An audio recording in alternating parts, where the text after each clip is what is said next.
Ladies and gentlemen, today's match will be officiated by referee Michael Ratchett, assistant referee Diego Blas, and the fourth official is Gerald Flores.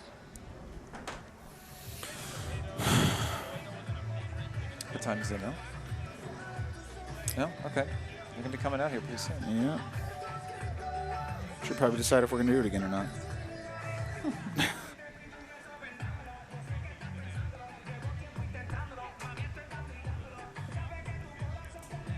I think I might. We're not going to use this, obviously, right? I don't think so. I don't. It's just in the way. But I guess there's nowhere to put it. Chris is a pro. He can overcome that. Introducing to you first the goalkeeper, number 1, Logan Tanner. Defender number 3, Sucks. Defender number 4, Jerome Metchak. Defender number 24, Javier Rosales. Defender number 15, James Hick. Midfielder number 6, Ryan Richie. That's cool. No worries. Nick Ross. I'm going to take this guy off. Derek Gebhardt. Midfielder number 9. It was cold in here when I walked in. I was like, Forward number 10. Can't stand to wear this stuff too long. I'm a shorts and chacos kind of guy. Jermaine Taylor. The El Paso Locomotives are coached by Mark Lowry.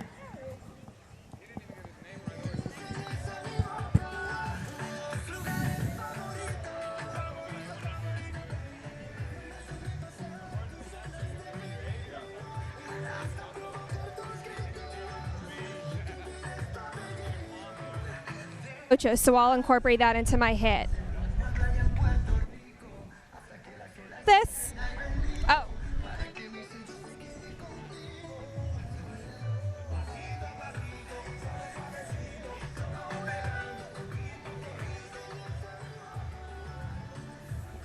And now, ladies and gentlemen, time to get loud and get bold and get ready for your starting 11 for your Austin Bowl. yes.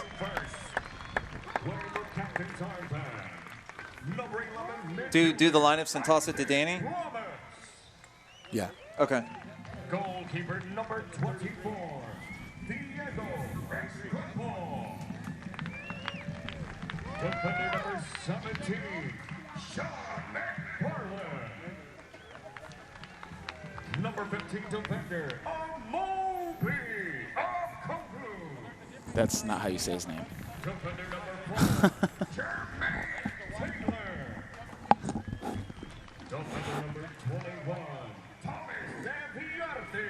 I'm going to plug this guy in. Midfielder number 8, Javi Vargas. Midfielder number 6, Kayla. I guess we're okay to sit, yeah? Yeah, I mean, Midfielder number 33, I might stay standing like Sonny this. Guadarrama. Forward number 9, Claver. And forward number 9, Andre Lima. Actually, yeah, this is better.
Hello, everybody. Welcome to Circuit of the Americas as Austin Bold FC take on El Paso Locomotive FC. let's take a look at the standings of the West Conference of the USL Championship. Portland Timbers in first place, followed by New Mexico United. Rounded out by Reno, Real Monarchs, Sacramento Republic, Tulsa Roughnecks, OKC Energy, Phoenix Rising, LA Galaxy 2, and Fresno FC.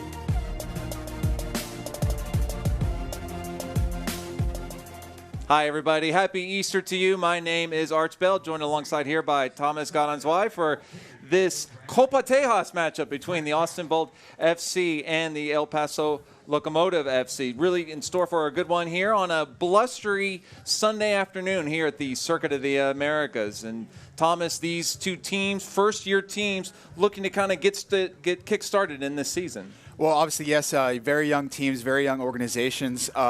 Locomotive sitting bottom of the table so far, so they're really going to want to look at this Austin Bold game as a kickstart to the rest of their season.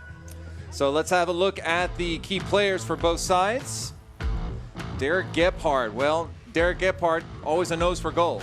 Absolutely. He's a player who's come over from the Armada with Coach Lowry. Coach Lowry really believes in him, and he's returned the coach's faith with 2 goals so far this season. He has a good attacking support system around him, so it'll be really interesting to see how his relationship with Keysweater and Salgado develops this season. Yeah, Gebhardt coming off an injury, but a very accomplished player, and he's done well this year for the El Paso Locomotive. And for Austin Bold FC, we have Diego Restrepo, the man in goal. Absolutely. He's coming off a few solid seasons with SAFC down the road. He's a vocal leader for this Bold back line, and he's a player you can rely on to make big saves to keep his team in the game. Yeah, 3 clean sheets this season, 2 clean sheets here at Bold Stadium. So the players certainly with good hands are Austin and Bold with Diego Restrepo. We'll cut it to break, and we'll be back with starting lineups in the kickoff.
All right.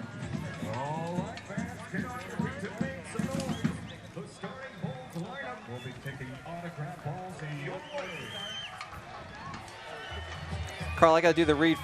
Carl, I do the read one before the lineups, correct? Okay.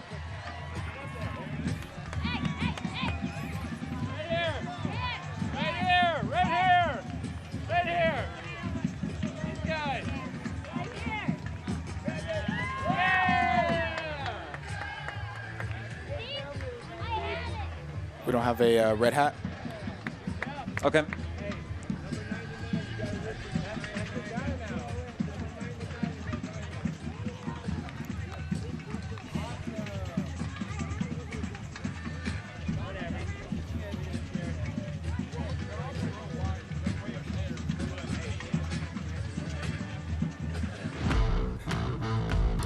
Welcome back, everybody. Want to remind you that Select is the official ball supplier of the USL Championship in many of the finest leagues in the world. Since 1947, Select has been the leader in soccer ball quality and innovation.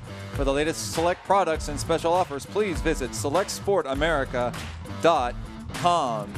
And here we are looking at the starting lineups. Thomas, El Paso Locomotive. Yeah, classic 4-4-2, Gebhardt in the center of that midfield with Keysweater and Contreras up top. Also, Salgado going to be playing on that right-hand side. Like I said before, a very potent attack for the Locomotive. And Austin Bold FC, their starting lineup. Well, they're looking at a 3-4-3 here. So we're going to have Kleber up top manning the front line with Guadarrama on the left-hand side. Amobi Akugo sliding backwards from his normal midfield position into center of defense with Jermaine Taylor on the right-hand side as well. Lots of leadership in this Austin Bold squad. And we now welcome in the third member of our team, Danny Surek. Danny, what you got for us? Thanks, Arch. Both teams are looking for a win today in order to build some consistency early on in the season. The Bold are looking for their first back-to-back wins, and there's no better place to start that than at home, where they are 2-0. Head coach Marcelo Serrano says that this crowd has been infectious when they've been at home, and it's important to win as they continue building that relationship between the team and the community.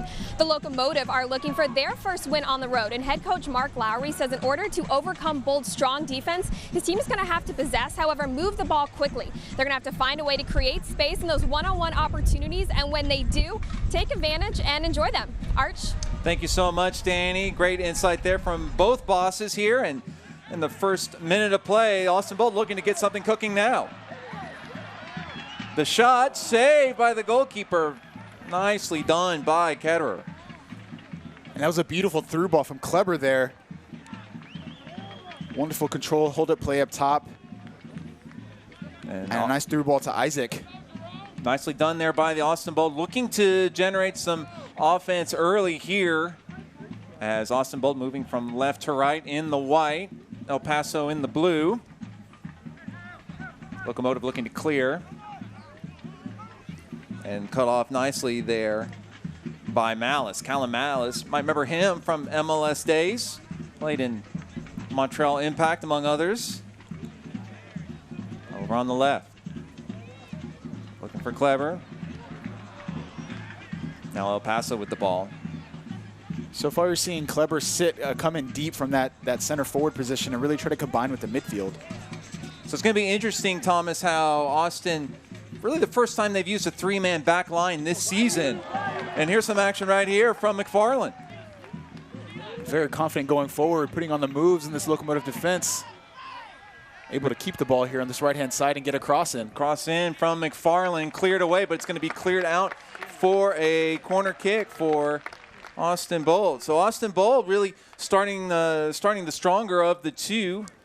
Andre Lima up top there, talking to McFarland right now, trying to get on the same page as they have this first corner kick. Like you said, they really started off on the front foot. Sean McFarland showing tons of confidence coming from that right back position. Sonny G, you see there in the corner, that's Sonny Guadarrama. Austin's own Sonny Guadarrama with the corner kick. Into the area, cleared away initially. It'll fall to Guadarrama, who is offside, and takes a look at the linesman. And full disagreement that Sonny will have to retreat. So early stages of this one, just a couple minutes in. Looks like Austin are really trying to put the pressure on this Locomotive back line. Like we said before, they're in last place, so both teams are really trying to find their identity early on this season. Locomotive really have to start playing with a bit more sense of urgency, and you know, it is a 34-game season, but those games come thick and fast, and they really have to sort of get on a roll if they want to get off the bottom of the table. Nicely done there by Kleber, trying to chest it over to Guadarrama. Guadarrama on the left. Really just was superb on Wednesday night in the 1-0 win over Phoenix Rising. Had the winning goal. Great strike, right footer for Guadarrama. Guadarrama, who went to Cedar Park High School, played over 10 seasons in the top 2 levels of Mexico. So that's certainly, you don't play in at that level without having quality and skill, and certainly Guadarrama has that in spades. Well, common thread through this Bold lineup is definitely experience. You have players like Amobi Akugo and Jermaine Taylor with tons of MLS experience. Players like Kleber playing in South America, Brazil, and as well as Europe. He had some time at Dynamo Kiev.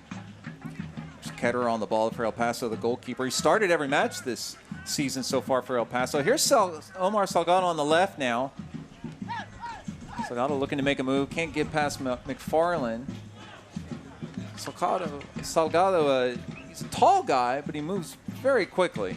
Nice feet for a big lad. And he's a player that came through the U.S. national team system as well. Spent some time in Mexico as well with the Vancouver Whitecaps. And, you know, he's had tons of injuries throughout his career. He's still a relatively young player, but unfortunately, you know, like I said, injury is just taking a huge part of his career up. It's really a shame. A lot of big things expected of Salgado, #1 overall draft pick, MLS draft. But has started every match this year for the Locomotive FC and really looking to just build some consistency, and he's getting it in his hometown of El Paso. So we'll have a free kick here for the visitors. Head coach Mark Lowry of the El Paso Locomotive giving his instructions. Set piece opportunity here for El Paso. Into the area, and a man is there, but swallowed up by Diego Restrepo for the Austin Bolt. But that was an opportunity right there for El Paso. I believe it was number 3. It was Ntoko for El Paso who was there, who could have maybe tried to deflect it in past Restrepo, but Restrepo was to the ball first. On this Sunday afternoon here at the Circuit of the Americas. Beautiful Easter Sunday. El Paso now looking to work it around. And there's a giveaway deep in their own half. Shot blocked. Trying to build something again. Nice little give and go right there. Nice combination play from the Bold. Man goes down in the area, no call. And now they will signal a free kick for El Paso. And here we have Marcelo Serrano, the head coach, Austin Bold FC. Marcelo also doing duty as the head coach of the United States Virgin Islands national team. Just got done with CONCACAF Nations League qualifying. Very good experience for a national team to get those run of games within CONCACAF. Ketterer boots the ball down the field. Handled very nicely there by Jermaine Taylor. Taylor, another MLS veteran, another guy who's been around the block in MLS and now here in USL. No stranger to Texas as well. Played for the Houston Dynamo for a number of years. There was Baez over the ball, now doing a little give and go. Baez, of course, veteran of Liga MX. Has started every game for Austin. They'll now switch sides over to Okugo. McFarland.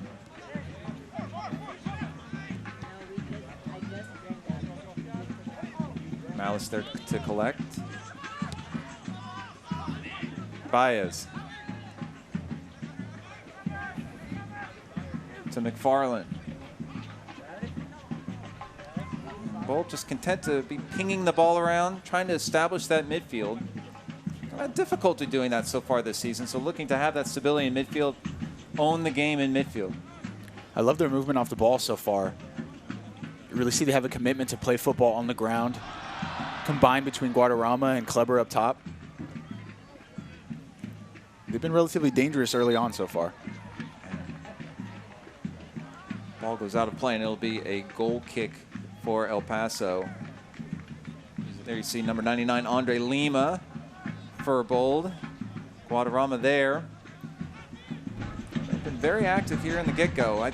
Talking with Sonny Guadarrama this week, he was saying that a lot of these guys, they haven't played in this league, so a lot of them are still adapting to the style of play in USL.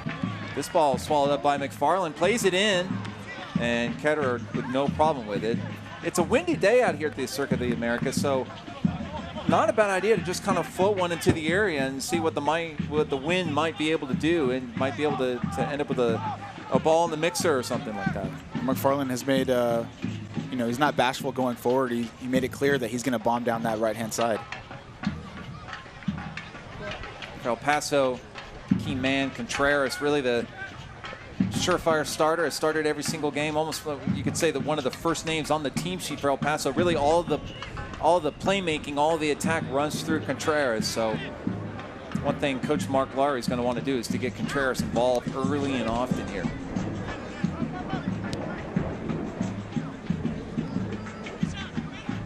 El Paso just playing it around the back. Long ball down the right. It's a great ball. And here's a shot, cross, cleared. That was Nick Ross.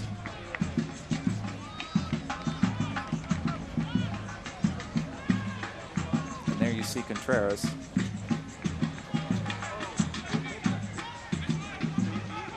Now El Paso trying to impose their will. Really probably the first time they've had a good stretch of possession here in this game. Salgado, nice move to his right. Salgado headed to the area, looking for the cross, and goes over the goal. But nicely done from Salgado. Absolutely, early on trying to get forward and put Sean McFarland under pressure. He gets around him and eventually tries to get a cross in. We're going to see it here again. It's good to get around the fullback. Takes on Immobile Kugo, blows past him, but unfortunately can't get a decent cross in. But some early signs of confidence from Omar Salgado. Restrepo. He's got to get rid of it. Contreras was buried down on him. That was close. Austin wanted a call, but referee says play on. Here early going, just a little over 10 minutes into this one. 0-0 between these two in this Copa Tejas battle. Copa Tejas, the 4 Texas teams in USL Championship competing for the Copa Tejas. Long ball down the right to Isaac Promise. Cross from the right. It'll be cleared up into the air, and you can see the wind wreaking havoc. Ball's loose, and finally cleared away to Salgado. That was a beautiful ball initially from Immobile Kugo to Isaac. They put a ball into the box. It did cause a bit of problem for Locomotive, but they deal with it in the end. Nicely done here from El Paso. It'll be picked up by Contreras. Very comfortable with the ball at his feet, as you can see. Ryan Richie. Now back to Ross.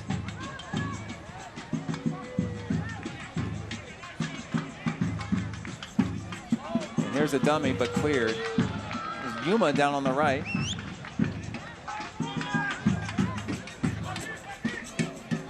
Now over to Kiffey. James Kiffey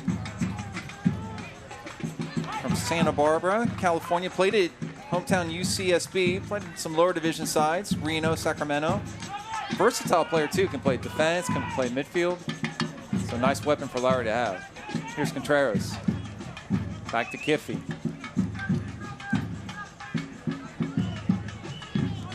Looking to play a ball in. Finally does get it in, whipped into the air, but headed away. Yuma now, over to the right.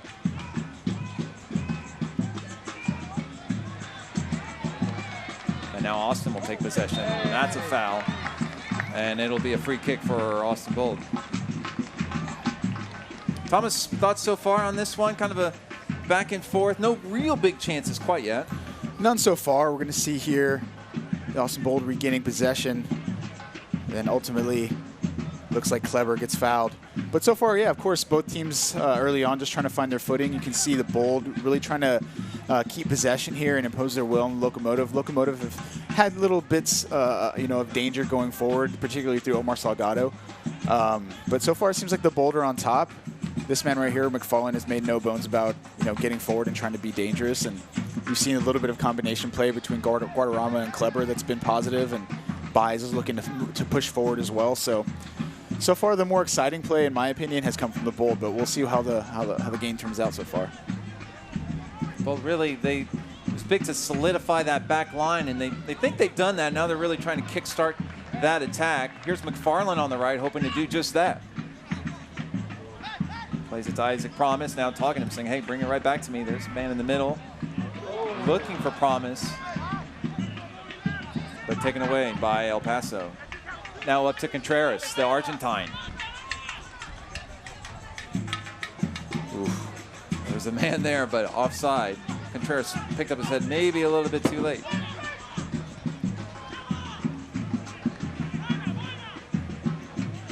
Sweater made a nice run there, but unfortunately Contreras, like you said, maybe looked up a little too late to see that run. Kiesewetter, a very interesting story. Has a couple of United States national team caps under his belt. Former Bundesliga player, lots of quality. Here's Salgado looking for Kiesewetter. There it is. A little back and forth. Referee says nothing doing. Salgado wanted a penalty, went down. Nice little 1-2 combination that Salgado was looking to play with Kiesewetter, but referee says no penalty. Here comes El Paso again. A ball played into Kiesewetter. The shot and goal. Offside. But it's going to be waved off. Yes, sir. That was close. Kiesewetter not happy with the call, as you can see. Initially, I did not see the flag. He took the shot. It was a well-taken shot. Nice finish, but The flag went up right as the ball hit the back of the net, and that's Kiesewetter game there. He wants to get into these little pockets and get behind the defense. Not really a hold it forward the way Kleber is, but you see here, he makes the run in behind the defense. Very clever and a beautiful finish ultimately, but offside was the call. Yep. And now the Bold look to build from behind. Looked like it was from the back at least. By about a step. It was close. Very close. But you see right there the danger that the former Bundesliga man possesses. Made his Bundesliga debut for Stuttgart against Hertha in March 2015. Hertha, Berlin, Stuttgart, Fortuna Düsseldorf, 2 national team caps, so plenty of quality there. Here's Guadarrama now. And in the background you can hear the Austin Samba doing their thing, trying to add a little bit of music and flavor to the game. Bit of atmosphere. Nicely done from number 4, Jermaine Taylor for Austin. Malice. Clever. Guadarrama. Guadarrama getting his first start at home midweek against Phoenix. Did not play in the inaugural home game against San Antonio.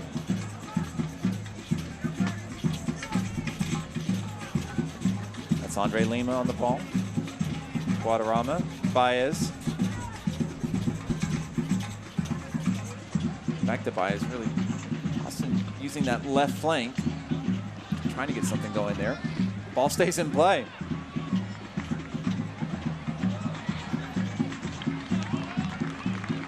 You can see right there, there's definitely a intention to play quick passing, quick combination play on the side of the Bold. Absolutely. I think on that last bit of play, they were kind of stuck in that corner. It might have been a better decision to sort of drop the ball into Malice and have him switch play. Dave Viardi on that, playing that left wing back role, if you will. Farland now goes back to Restrepo. We're 17 minutes in on this beautiful Sunday afternoon. A little windy out here at the Circuit of the Americas, but a lovely Sunday afternoon. Also want to send a hello to our friends in El Paso, the 8th Notch, the supporters group out there for El Paso Locomotive FC. Phil Backey, Seriously Loco Soccer podcast that covers all things El Paso Locomotive FC. They do a great job. And of course, 1 hour behind us in the Mountain Time Zone there in El Paso. Big state, Thomas. Texas is a big state.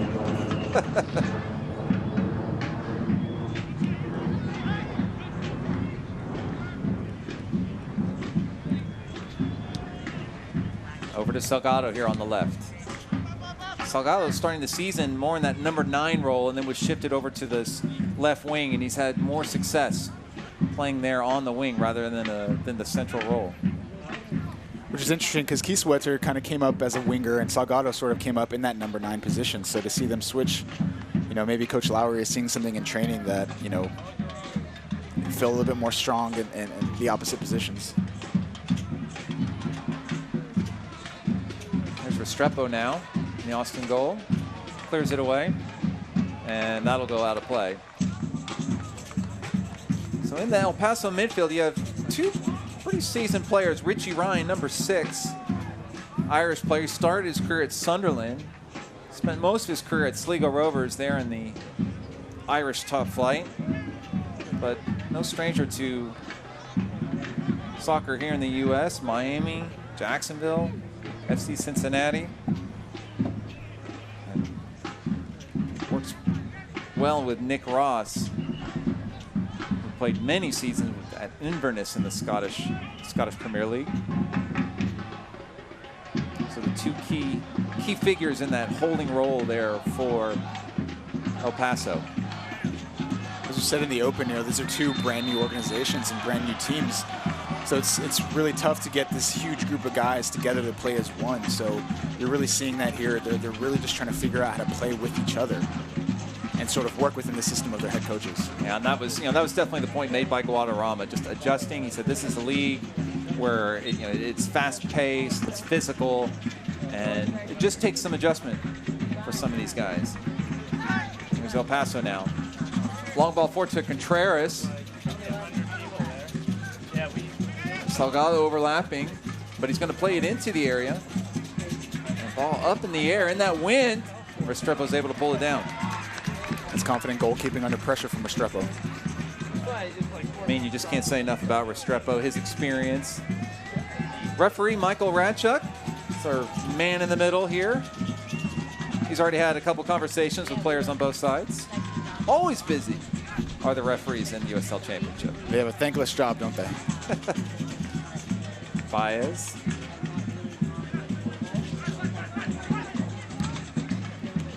There's Isaac Promise.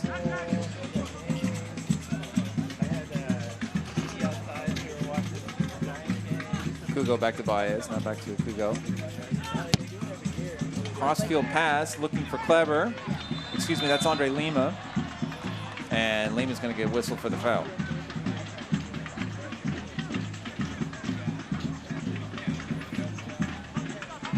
At first glance, you look at that Austin Bold jersey and you think you might be watching Argentina. They've kind of got the albiceleste look to them, don't they? Malice, Guadarrama.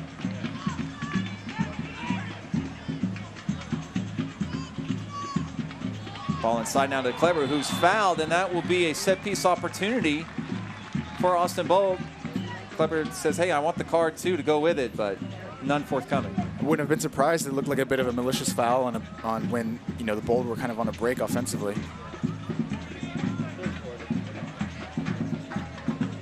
So a set-piece opportunity here for Austin Bold. Baez, Malice, and over the ball. There's some big bodies in the box there with Guadarrama, Kleber, Jermaine Taylor's no small man. And you see McFarland sneaking in back post. You see the replay here. Kleberger receives the ball, turns, starts running at the back of the defense, and again, a malicious foul as we see the free kick come in. Service from Malice and turned toward goal, but kind of scuffed it. Austin still with the ball, though. Played into the area, and El Paso's going to clear that. Well, Malice, his free kick was played in, and I believe it was McFarland who had a chance. And now here comes El Paso with a chance. That's Salgado galloping toward goal. He's got Kiesewetter, but it cleared away. Nicely done by Akugo. Incredible transition of play here. We saw McFarland scuff a shot, and then Malice give the ball away in midfield for Omar Salgado, but then Amobi Akugo to the rescue with a beautiful slide tackle. That's so nicely done, isn't it? And it just speaks to his intelligence of the game and his experience. It's been a lot of years. Philadelphia Union and other MLS clubs. Portland Timbers as well. Akugo, you mentioned Philadelphia. So many seasons, also some youth national team experience as well. It'll be Ryan with the corner kick, plays it short. Looking for Ross. Nicely done there. Ball in the area. And the Bolt's going to clear. That was some dangerous combination play. It was. Kind of spun up Salgado. Going to control it. It does so. Nicely done from Salgado. Here's Contreras on the left. Now played in. That was Kiffey playing across from the left, unable to connect. And it'll go out for a bold throw-in. We saw in that corner kick a planned set piece there. There was some decent combination play in the box. No one could pull the trigger, though. The Bold did well to squeeze down the ball and eventually clear it. Looking to connect with Gebhardt. Gebhardt, who had an injury, missed the last contest, but back really one of the key men, as you mentioned in pregame, Thomas, one of the key figures for this Locomotive side. Absolutely. Haven't heard much from him so far this match, but it only takes 1 second for him to have an opportunity in front of goal. Stick the ball in the back of the net.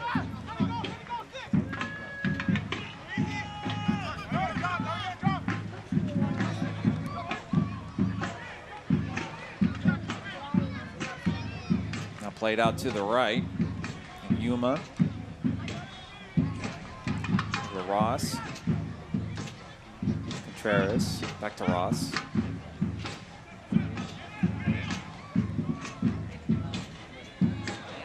And that'll be a foul. And that was coming in from behind and just enough to warrant the foul. That's from Jermaine Taylor. You see the experience of him. He's just reminding Jerome Keysweater where he is. Saying, hey, no matter where you go, I'm going to be right behind you. Keysweater not happy about that, obviously. So free kick here for Bold. It's going to be Contreras. Sebastian Contreras, as we mentioned, the Argentine. Has some Copa Libertadores experience and Copa Sudamericana under his belt from playing in the Venezuelan top flight with Zamora. Here's the free kick. And it's into the area and into the net for the goal, but no offside. Flag was up.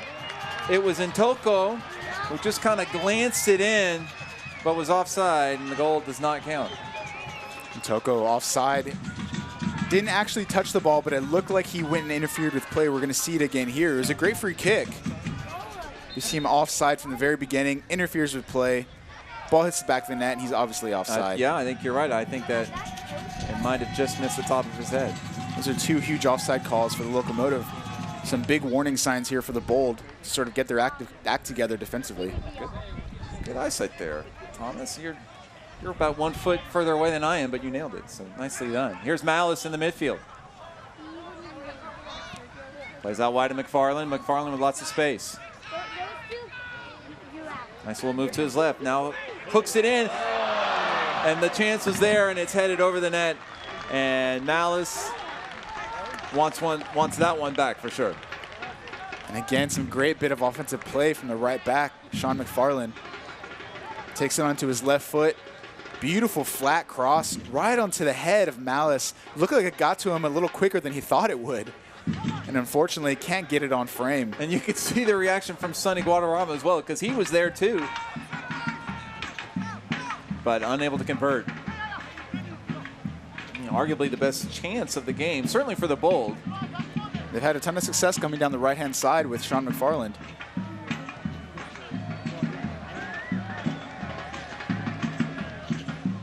So here comes El Paso, long ball, looking for Kiesewetter.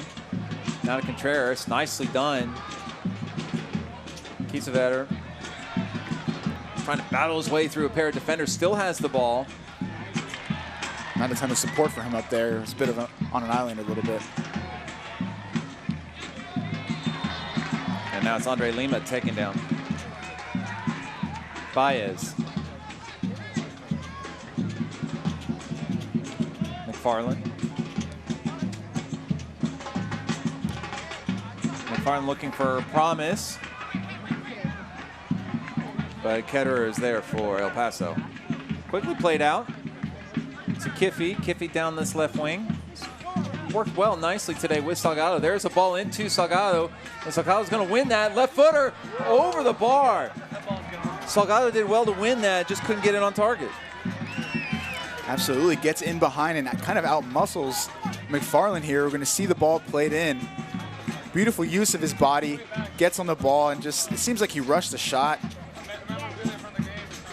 And it was well wide, unfortunately, for Omar Salgado. But McFarland, as well as he's doing going forward, seems to be a bit of a defensive liability in the last 5 minutes.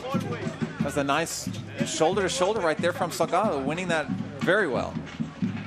Guadarrama.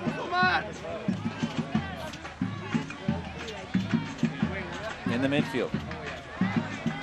Down back at El Paso. Looking to get something started. Ross. Up to Kiesewetter. He's onside. He's in. But again, nobody to come with him. Again, not enough support for Kiesewetter when he gets on the ball. He's going to make those diagonal runs and get into space, but he's got to have his attacking partners around him. And it'll now go out for a bold throw-in. So you can see Kiesewetter talking to his teammates, looking to try to get everybody on the same page here. As we are nearing the 30-minute mark. And I believe we're going to have a substitution. for the Bold, or at least we have a player being attended to on the sideline.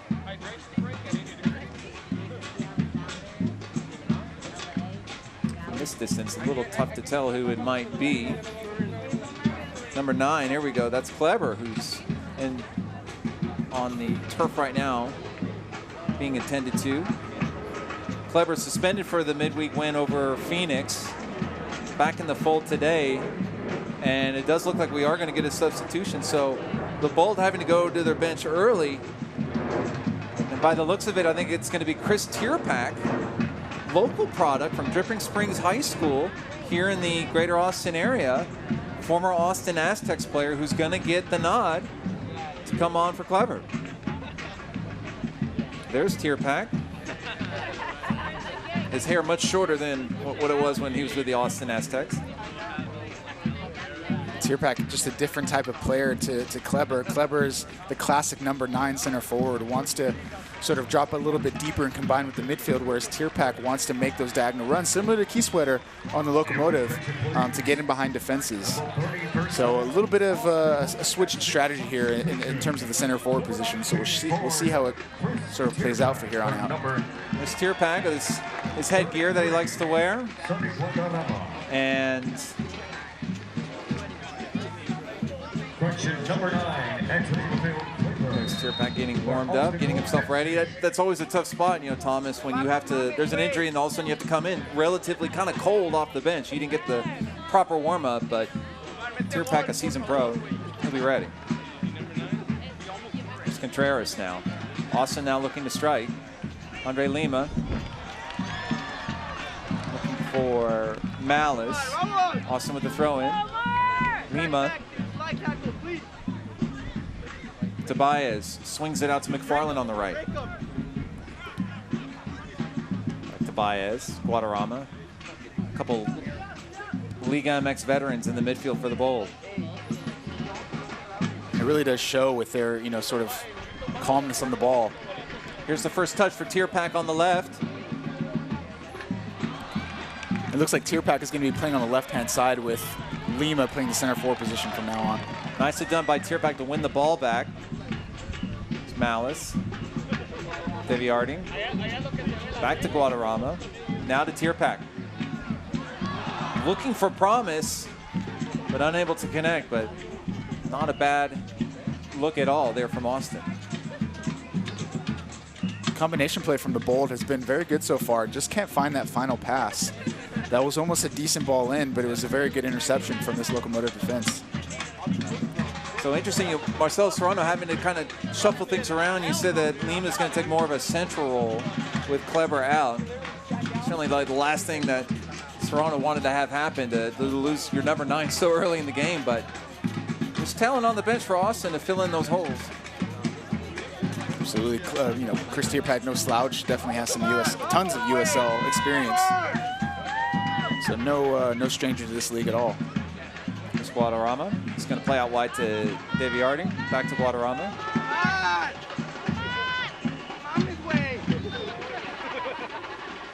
Tierpak. Now Guadarrama. Still Guadarrama. Swings it over to Baez. Baez has gone right to McFarland. He's done that a lot today. Now McFarland on this right wing, looking to make something happen. And Salgado's just going to take the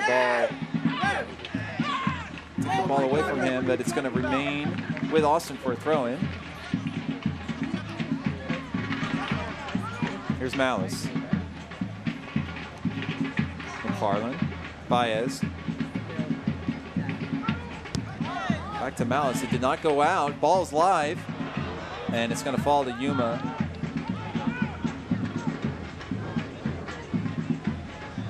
Oh, nice step there from Deviarding.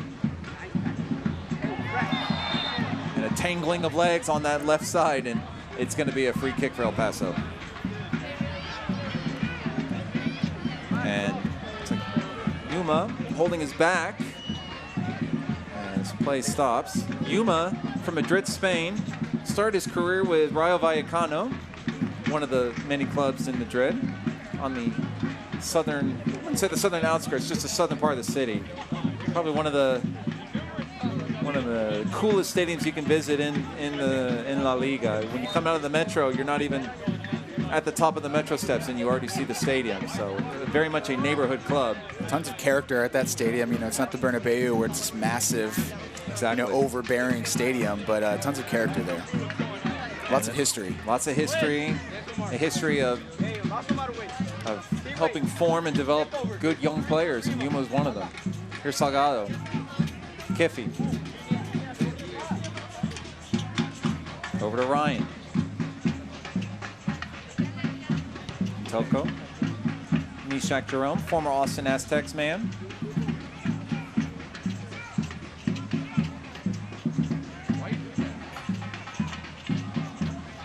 "35 minutes gone in this one."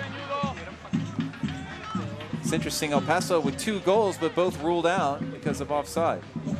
Still 0-0 between the two. Or 0-0, whichever you like. Ross. Kiffy. Looking for Contreras.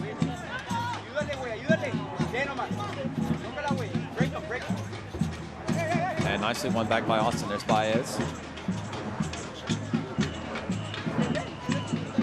Long ball from Malice, looking for Tierpak. And offside, the flag was up. That must have been a really close one. Didn't look offside to me, but I guess the replay might show us different. Let's look at the thumbs up. Of course, Tierpak was with that when Austin Aztecs were in PDL. Was on that team that won the national championship in PDL. So many great players that came from Austin Aztecs. Here's the ball into Kiesewetter. Flag stays down. Again, no one around him. Just one teammate next to him and no one else in the box. Ball still alive, and Restrepo finally is able to just push it out for a corner kick. Kiesewetter did really nicely to keep that ball in, but as you said, he didn't have any support. Just 0 support, one teammate in the box. And he's such a hard worker, and he's, you know, obviously very talented coming from VfL Stuttgart in the Bundesliga and others. Can make things happen on his own, but it'll make his life a lot easier if his teammates gave him a bit more support. It's going to be Ryan, and he plays it out to Yuma. Now back to Ryan. Swung in and cleared. So interesting, El Paso electing to playing it short on the corner kick, and now here's the break for Austin. It's Promise, galloping down the field. He's got Lima. Lima with it back to Promise, and offside. Ketterer was there to make the stop, but a bad luck there. Now quickly played upfield, El Paso with it. Here's Salgado. Contreras making the run. Kiesewetter making the run. Salgado looking for Kiesewetter, but it was blocked. But back to Salgado. Lays it off for Kiffy. And here's Kiffy's gonna play it wide to Contreras, and cleared by Bold. And let's quickly go down to Danny. She's got some injury news for Kleber. What do you have, Danny? Arch, the update on Kleber's injury is that he was obviously subbed out, and he's now icing the upper left quad of his, and it's a big loss for the Bold because Kleber is the leading scorer with 2 goals so far this season. His sub, Chris Tierpak, will have to find a way to fill that role for him.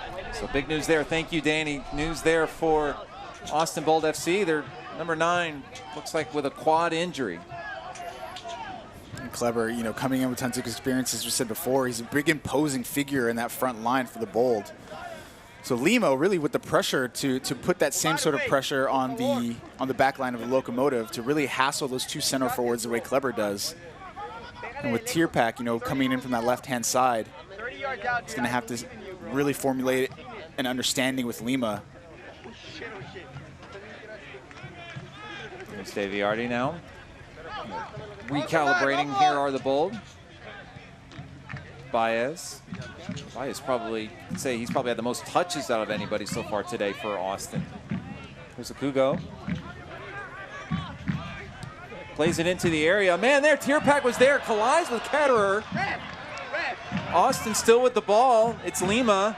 Ketterer on his knees, trying to get up. That was a hard collision between Tierpak and Ketterer. Tierpak came flying in, and there's Ketterer on the ground. Let's take a look at it. It's ultimately brave goalkeeping, and you see Imobia Kubo coming forward from that center back position with a beautiful cross. It's very dangerous, and you see Ketterer coming out. Again, very brave, bold goalkeeping from him, and Chris Tierpak has every right to go for that ball. They ended up colliding, and unfortunately for Ketterer, he gets the worst of it. Not a foul for me.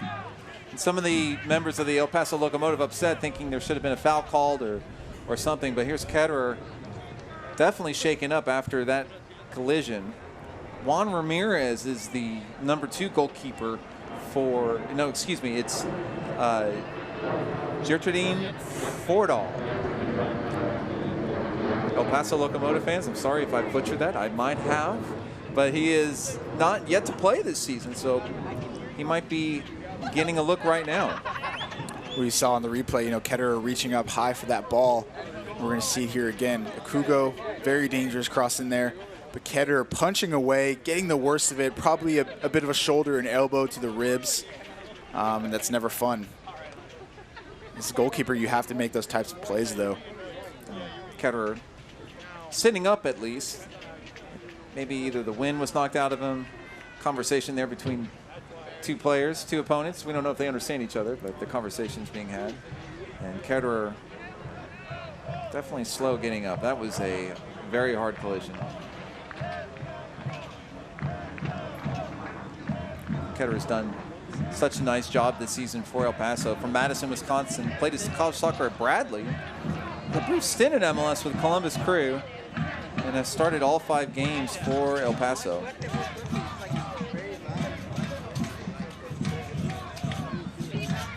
Ketterer still looking to get himself together here. Jermaine Forda is the #2 goalkeeper for El Paso. Englishman. Sort of hard to read these lineups with this handwriting, isn't it?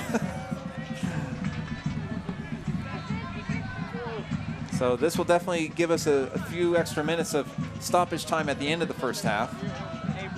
No doubt about that. 0-0 between these two Copa Tejas rivals.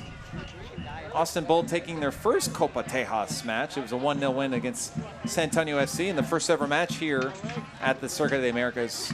Thomas, it was a cold, windy Saturday night.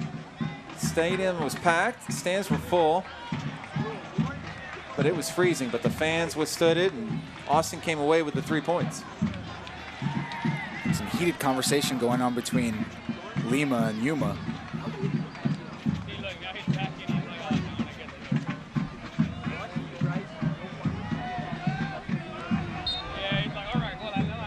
And it's going to be a drop ball and just kick downfield. Return to possession to the Austin Bold. So now Bold with the throw-in. Now that that matter's been sorted out, and Ketterer appears okay to continue. It's nice to see. Austin looking to get something before the break. Akugo. Over to McFarland, back to Akugo. Thomas dropping back.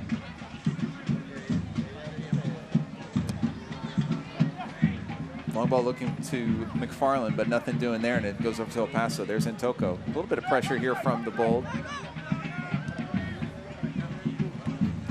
Kiesewetter waiting the run, but it never came from #8, Nick Ross.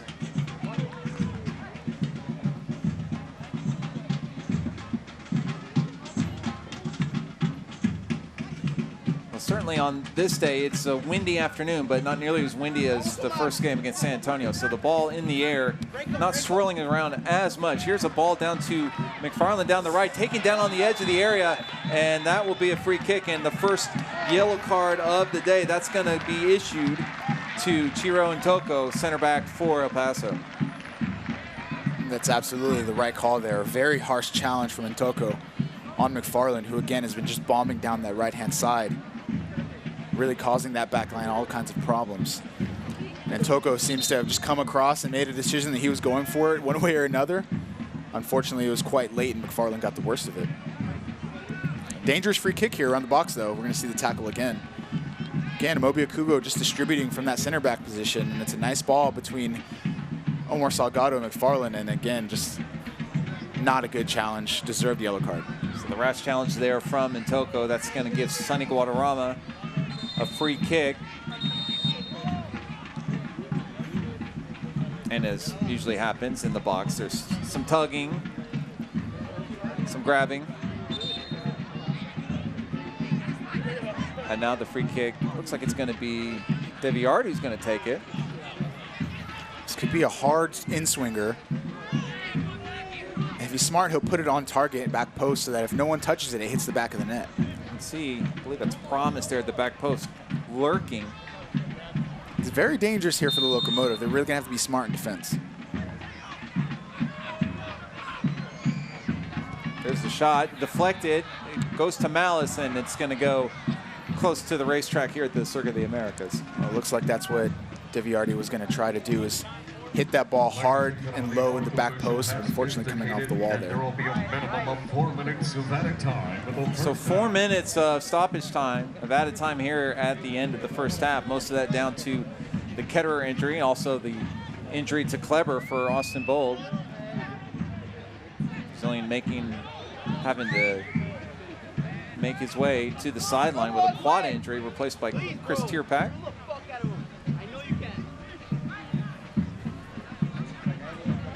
Let's see if either one of these teams can sneak in a goal right before halftime.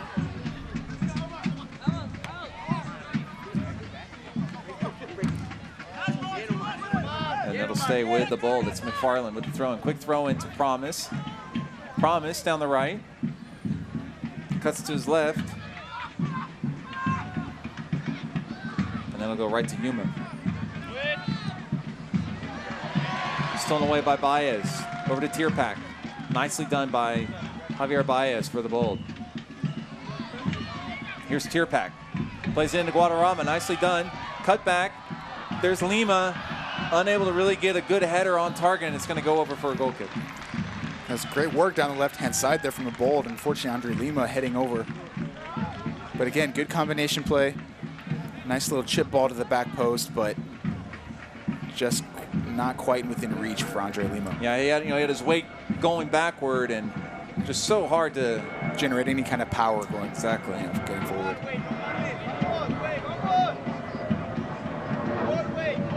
It's Ketterer with the free kick. Excuse me, with the goal kick.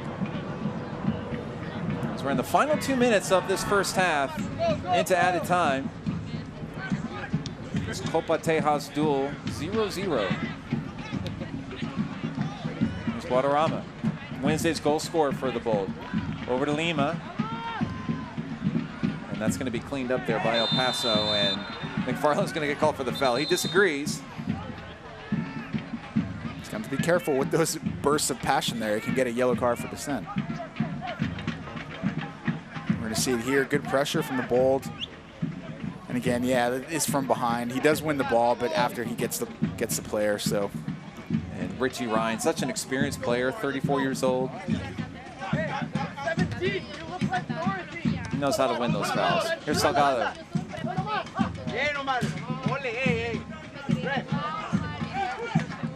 And it'll be El Paso with possession.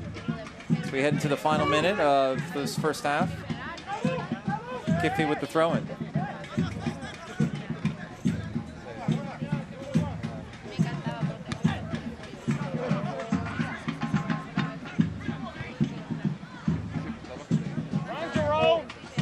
Oh, no. Oh, I thought that was not that great of a back pass from Jermaine Taylor, but it could have been dangerous. It was heavy enough, though, for Restrepo to get to it with no problem. But Kiesewetter was... He was lurking. He was lurking and looming in the area, waiting for maybe a softly hit back pass to try to swoop in on. That's exactly what I thought was happening. It looked very close. Just kind of a herky-jerky ending here. Almost kind of sums up this first half. Neither team really able to establish a rhythm. Absolutely. There were ebbs and flows throughout the game. You know, at some points, Locomotive seemed in control and were playing some good stuff. And then it swayed back into the Bold, you know, getting forward and causing the Locomotive problems. And now, as you said before, a little bit disconnected as we go into the end of the first half. And that is the whistle, signaling the end of this first half between the Austin Bold FC and El Paso Locomotive FC, with the score tied at 0-0. We'll take a break, and we'll be back. Some halftime thoughts and highlights.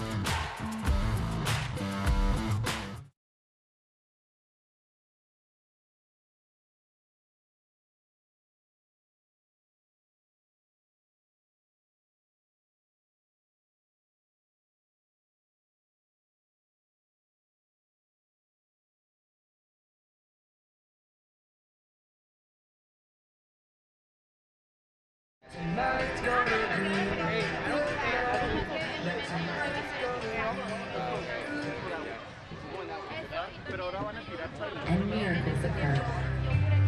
It's the sound of personalized healthcare and active communities.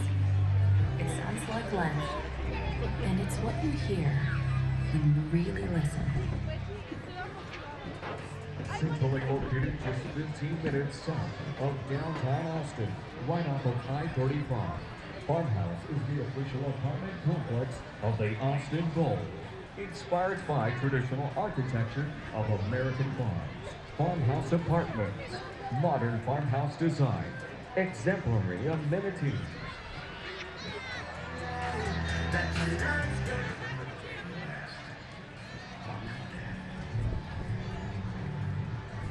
So I said, find a job, any job, work hard.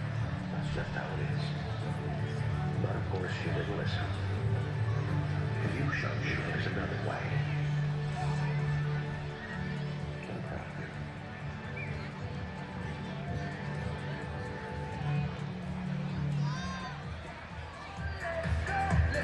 Step up your stay at the Courtyard Marriott Austin Pflugerville and Pflugerville Conference Center, the official hotel partner of the Austin Bowl Football Club, where winners feel at home.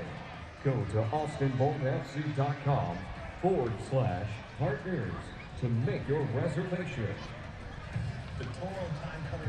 Welcome back to Circuit of the Americas. Fans, follow Austin Bold FC and the rest of the USL Championship all season long on ESPN+, home to the USL, MLS, UFC, and more. Join the over 2 million sports fans who have already discovered ESPN+ and watch the championship live every week. Sign up today at espnplus.com. The score here on a Sunday afternoon, Easter Sunday, Austin Bold FC 0, El Paso Locomotive FC 0. Austin Bold FC owner Bobby Epstein now with a very special message for fans.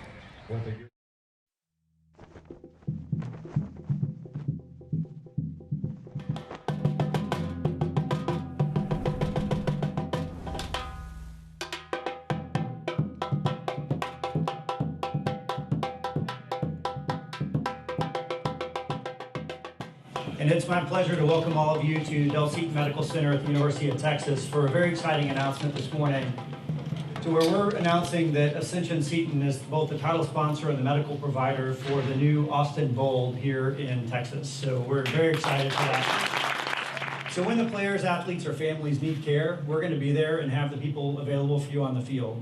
And you can rest assured that Ascension Seton and our affiliated physicians will be ready to serve. And so with that, I'd like to welcome up to the stage the owner of our new soccer team, the Austin Bowl, Bobby Epstein.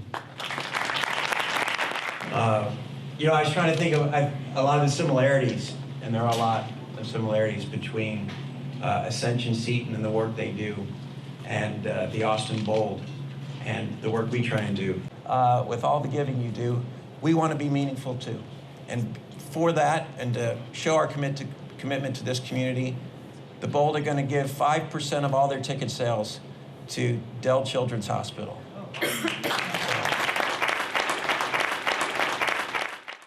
That's where Louisville wants to attack, shooting and scoring. Saved by Caldwell. Collier. Yes! Collier. Knock back towards Spencer. Brilliant finish.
fantastic players from like all over the states, and it was just really fun.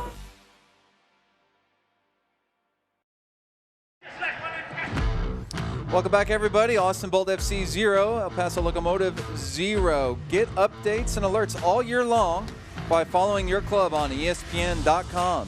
Search for Austin Bolt FC and then click the follow button to keep up with the latest news and scores. Plus, get reminders on Austin Bolt's next match. Go to ESPN.com now and click follow for your club. Another look here at the USL Championship standings, the top 10. Portland Timbers 2, New Mexico United enjoying a very successful season. Reno 1868, Real Monarchs, and Sacramento Republic rounding out the top 5. Both Austin and El Paso a little bit further down the table in 14th and 18th respectively. They're looking to make their way up in the standings.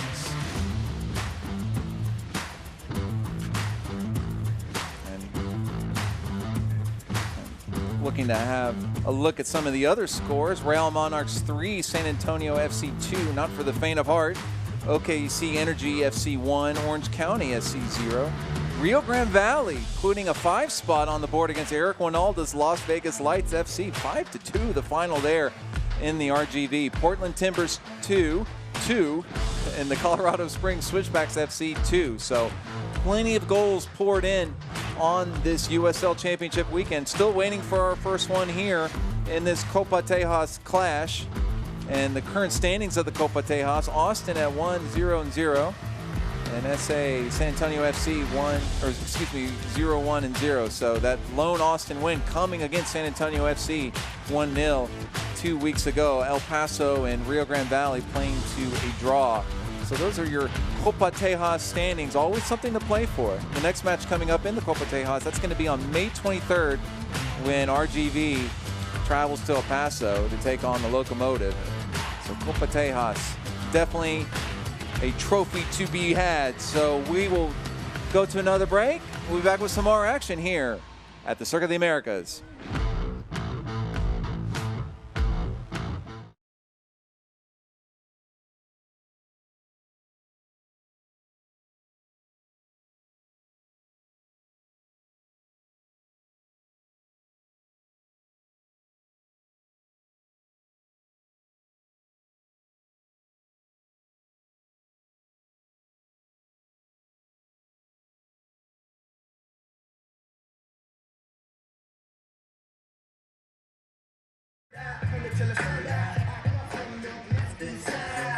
Everybody, let's get into it. Get stupid, get started, get started, get started. Let's get it started. Let's get it started. Let's get it started. Let's get it started. Let's get it started. Let's get it started. Let's get it started. Let's get it started. Lose control of body and soul. Don't move too fast, just take it slow. Don't get ahead, just jump into it. Y'all hear about it? Easy do it. Get started, get stupid. Don't worry about it, people will walk and do it. Step by step like they in the new kid. Inch by inch with the new solution. Translate hits with no delusion. The feelings are irresistible and that's how we move it. Everybody, let's get into it. Get stupid, get started, get started.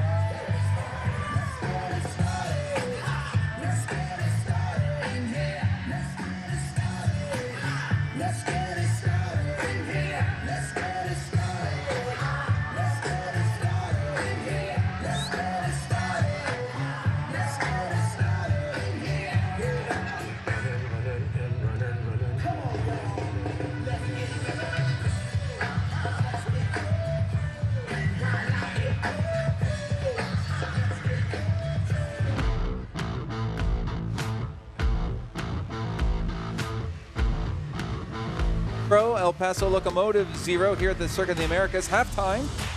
Folks, be sure to tune in on Wednesday, April 3rd for the ESPN USL Championship Game of the Week on ESPN3, featuring new expansion side Memphis 901 FC visiting the two-time defending USL Cup champions Louisville City FC.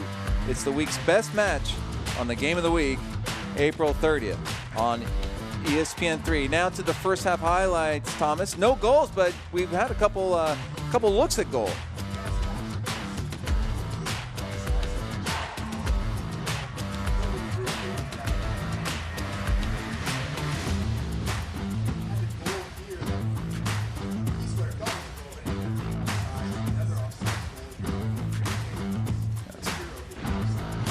And so 2 disallowed goals for the El Paso Locomotive. So 2 disallowed goals, while meanwhile at the other end, the Austin Bold, not too many chances. This is probably the best look.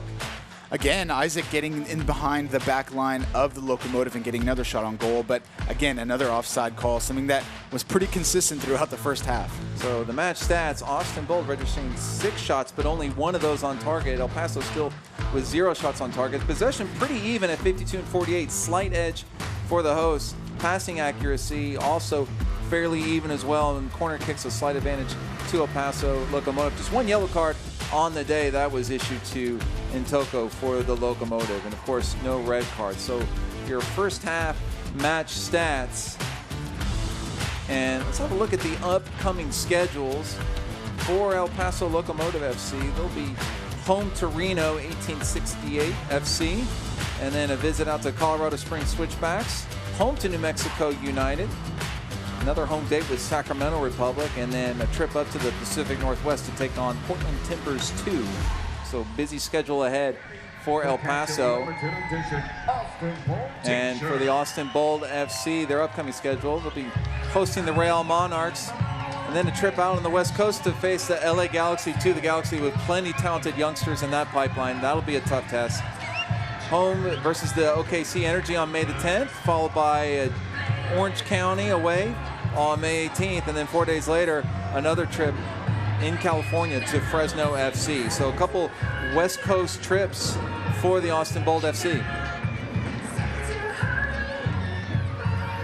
And a couple of the news and notes around the USL Championship. The US Open Cup draw was announced. Austin's going to be hosting Tulsa.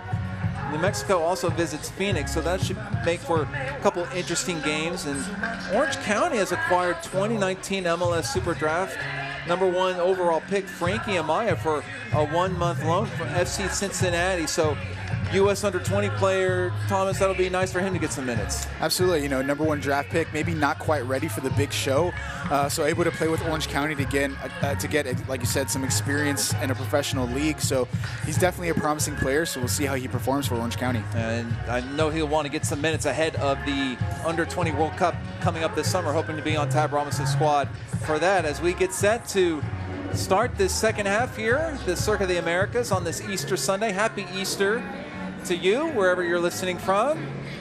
All the folks back in El Paso checking in on their hometown Locomotive. Hopefully you had a delicious Easter brunch. Did you have a good Easter brunch, Thomas? I did. I made it myself. Unfortunately, I'm sure the family back in San Antonio are having a good time on this Easter. I'm here in Austin enjoying some nice football and a beautiful day. It is a gorgeous day, really a gorgeous weekend here in the capital city. Friday, Saturday, and Sunday, just full of sunshine. And we are underway here in the second half as the Bold with possession to start. And it'll be interesting to see, Thomas, what changes, what tweaks might be made from these two sides to open up this second stanza. Well, the first half was really quite even, honestly. You saw in the stats the possession was pretty even. The Bold edging out with the shots, but not very many on goal, if we're honest. It seemed like the Locomotive had the more meaningful shots on goal, even though they were called offside. They were, pretty clear opportunities, unfortunately for them, that were called offside. But the Bold are going to have to, clean things up at the back. Jermaine Taylor and Namobi Akugo are really going to have to step into those leadership roles and sort things out and really deal with Jerome Keysweater. Jermaine Taylor did a good job at being sort of physical with him in the first half, but he did have some moments of individual brilliance, but he ultimately had to do things on his own a lot of the time. Not a lot of support for Keysweater up front. So that's something that the Locomotive are going to have to shore up, is to get players around the ball when Keysweater has it. Here's Guadarrama with it, looking to make something happen. Plays into Lima, but now cleared away. Malice, and loses possession. Now Keysweater plays it back there to Ross. And now Contreras goes down. So bodies kind of flying here early in the second half. Guadarrama. Out to Promise. The Promise with his speed gets around that right edge. Still with it. Looking for the cutback. Tierpak out of play. And that was some dangerous play there from Isaac. Looked like he turned on the jets down that right-hand side. Tried to play a ball in, but unfortunately for the Bold, it goes out for a goal kick. And we're going to see it here. Just scorches the left back of the Locomotive. Tries to put a ball in there to Chris Tierpak, who's making a run across goal. Collided with Yuma. And result is a goal kick, so some real onus to get forward from the Bold starting off the second half. Yeah, just a real bang-bang play. You know, Tierpak probably a little bit too much momentum, headed to his right and just unable to get a clean connection with the ball.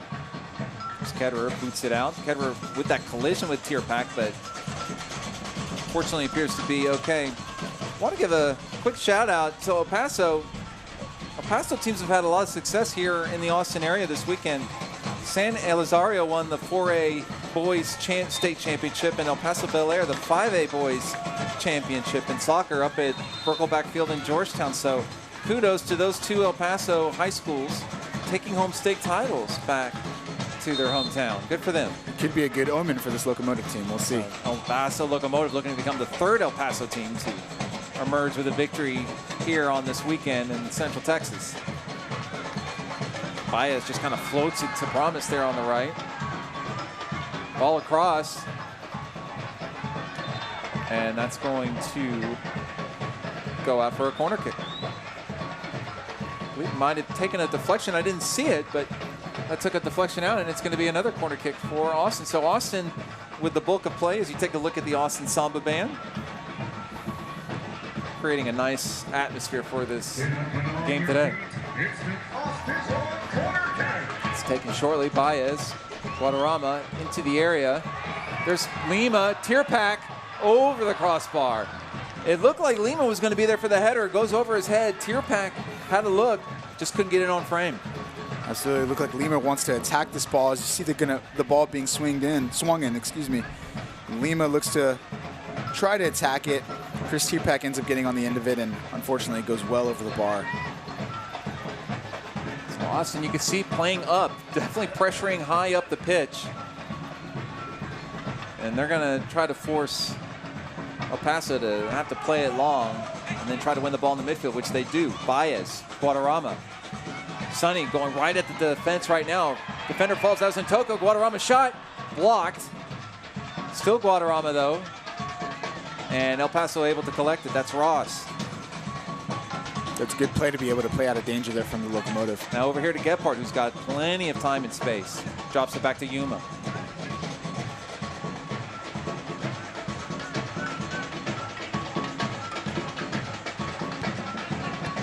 Now Austin kind of sagging back a little bit, not playing as high up. Now here comes a little bit of pressure.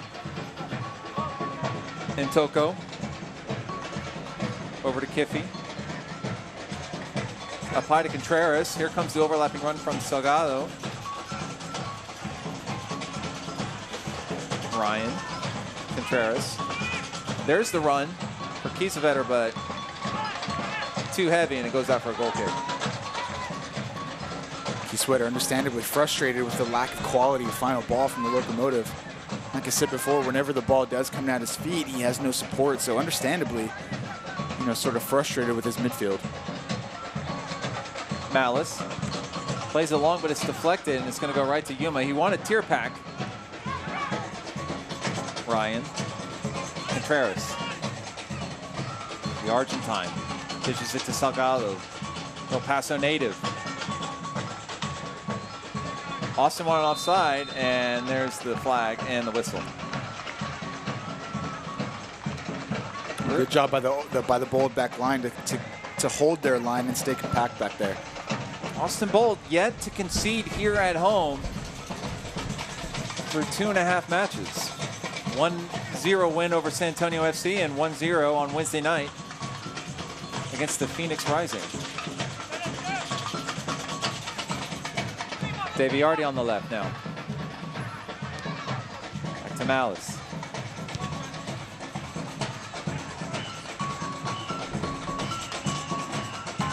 Hugo, McFarland.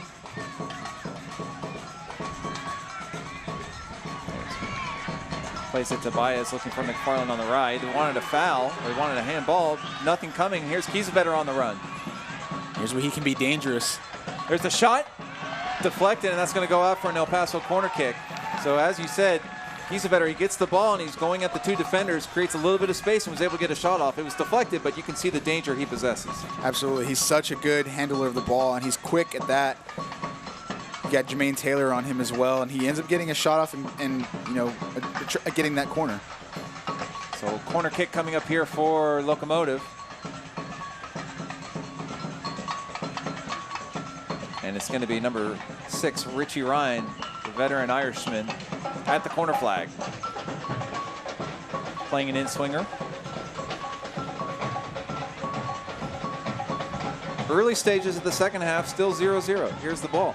Played in, header, and it's going to hit the scoreboard instead, but there was a man open. He came flying in and just unable to, it's kind of been the story all day for both of these teams, just really unable to get anything on frame. Good job at attacking the ball there. That's what you have to do on a corner kick like that. Omar Salgado, it looks like, making the diagonal run near post. Unfortunately, can't get it anywhere near on frame. Well, it was interesting talking midweek with Phil Bakke of Seriously Loco Soccer Pod, the Locomotive Soccer Podcast, and he said Salgado's a guy, he's kind of deceptively quick for such a big, tall guy, and you know, we can really see why now. Has a great first step, good acceleration, and could have done better with that header. He might have had a goal.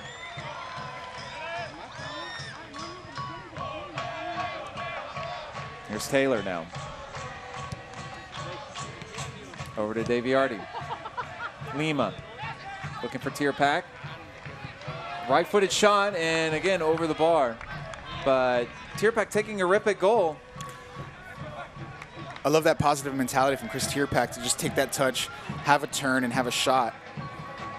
And again, more of this high line of pressure we're seeing here from the Bold as El Paso trying to play it out of the back and see what Ketterer decides to do. If he plays it short, if he's just going to boot it down the field, and that's looked like that's what's going to happen now. Just everybody pushing up, and it's just going to be a long ball here from Ketterer.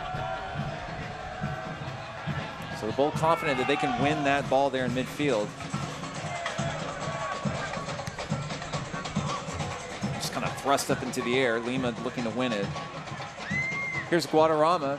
He's hoping it was going to be played back to the goalkeeper. None doing.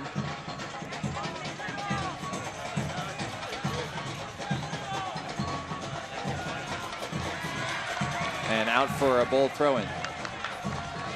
It's quickly played in, but then quickly taken away. And now here comes El Paso. Ross swings it out to Gephardt. Yuma. Gephardt collects it back. Contreras, nice little step, but then loses it.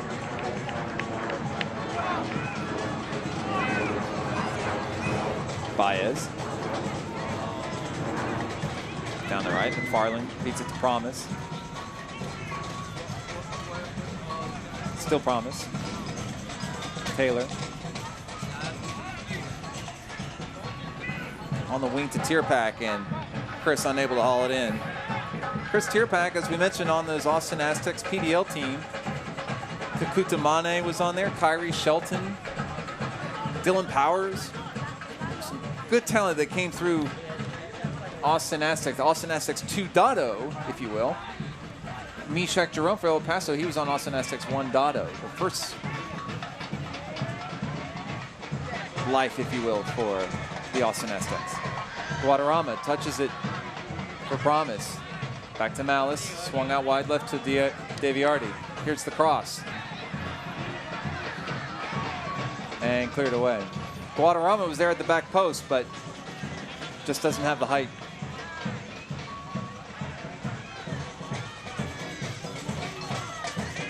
Austin still with it. Daviardi now on the left. And again, another cross. Lima was there, but that was nicely cleared. Cleared out for a corner kick for Austin, but Lima was in between the two center backs. I think that was Jerome that was able to get ahead on it. And that was a decent cross from Daviardi, and like you said, Andre Lima just lurking in between those two center backs. We're going to see it here. Has tons of time, Beautiful whipped-in cross. Andre Lima sitting right in front of those two center backs, in front of the goalkeeper. We're going to see a corner kick here. There's a corner kick at the far post and over the goal. Looks like McFarland got a little too excited. Had a rush of blood to his head, decided to try to get a shot on goal. Unfortunately, it goes well over again. You know, it's one of those things that, you know, fans and coaches, everybody talks about, like, just get it on target. But you know, easier said than done, right, Thomas? Yeah, I think the Bold are lacking a little bit of killer instinct going forward. I think they played some nice combination play around the box and things like that. But, you know, like I said before, Chris Tierpak has been the one that I've seen that's been trying to at least, you know, take a shot, turn, and have a shot rather than play it off to a teammate. So first substitution of the game for El Paso, Derek Gephardt departs, and Calvin Resende is going to come on. Resende, 26-year-old from Greenwich, Connecticut, played at UVA, University of Virginia, and then before moving on to St. Francis. He's played in Europe, played in the lower divisions in both Italy and Spain with Crotone in Italy and then Cadiz in Spain. Also at Miami FC. Second appearance of the season. Previous came as a substitute appearance in the previous game for El Paso. So Resende getting the nod here from Mark Lowry, head coach of El Paso. Gephardt not getting, you know, maybe as much action, wasn't really into the match as much as El Paso fans probably would have liked. Yeah, he didn't see much of the ball throughout the first and second half, but, you know, you have your good days and your bad games. Definitely not a reflection of the kind of player that he is. Yeah, just wasn't his day. And still coming back from an injury as well. Here's Baez. Seems the ball just seems to find Baez. Nice header there from Guadarrama over to McFarland. McFarland. Still McFarland. Again, good combination play through the midfield, but sort of a lack of knowing what to do in that final third. Trying to get a sense as we head into this final half hour that one goal could do it here. Oh, absolutely. I mean, neither team have really, like I said, had you know, that final third has been a problem for both teams. So, and I really think it's just a symptom of you know, this group of guys coming together and being totally new and not knowing exactly how each other is going to move and what kind of runs they're going to make.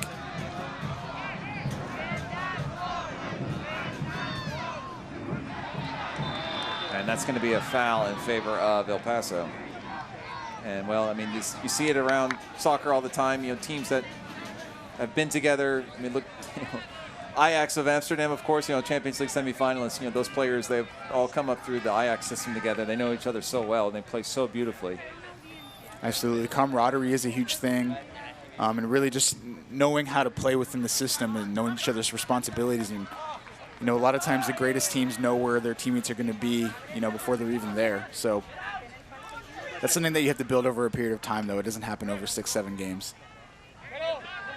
So watching El Paso this season, you know, a lot of their struggles have come from errors, you know, self-inflicted errors. You know, nothing tactical or systematic. It's just errors that have led to goals for opponents, and that's when results go against you.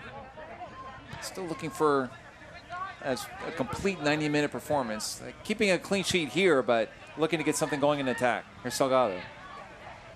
Kiffy. Salgado dropping way back to collect the possession now. And Toko.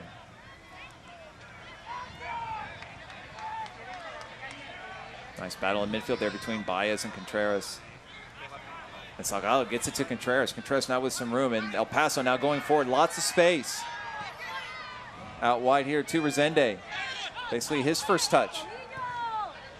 Oh, and he misses the pass for Contreras. He had Contreras all alone, just unable to connect.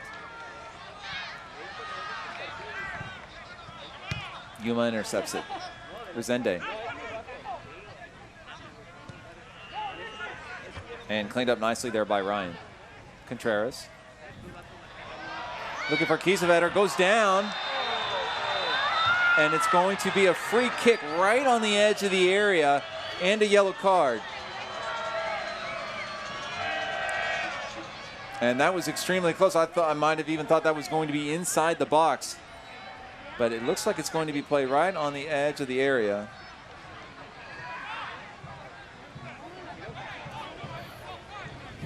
And a very dangerous free kick coming up for El Paso. Well, it looked like a very soft foul at the edge of the area there, and that's what Keysweat is so good at doing, is getting behind defenses, making those diagonal runs behind defenders. And Austin not happy with the call. You're talking about this is just about as close as you can get when it comes to a free kick. Maybe another foot and it would have been a penalty. Keysweat was taken down. It's a yellow card for Okugo. And Contreras, yeah, that's about a yard or so right outside the area.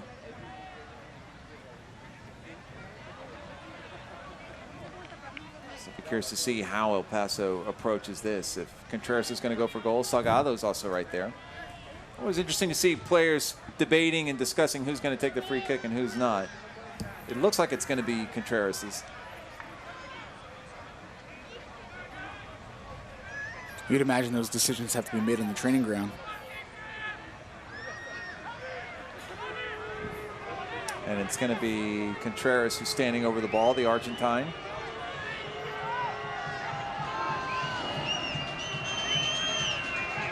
El Paso looking to break this deadlock. Austin Bold looking to keep the clean sheet streak going here at home.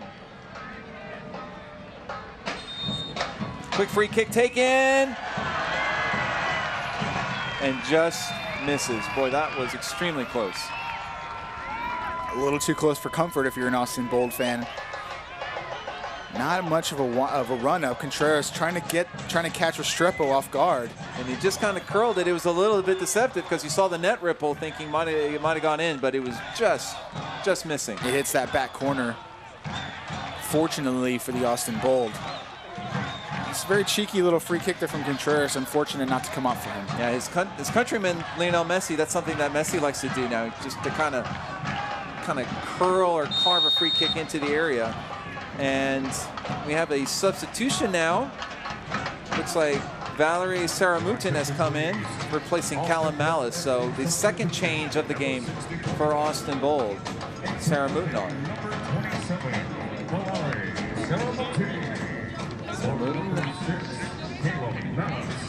Well, Malice was playing that number 6 role, so it'll be interesting how they use Saramutin here.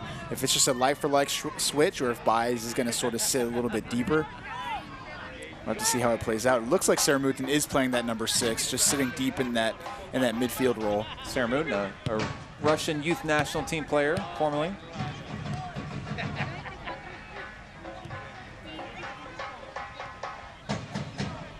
And El Paso with it. So Austin Bold with 2 changes made. Meanwhile, just 1 so far for El Paso. Ketterer. Toko.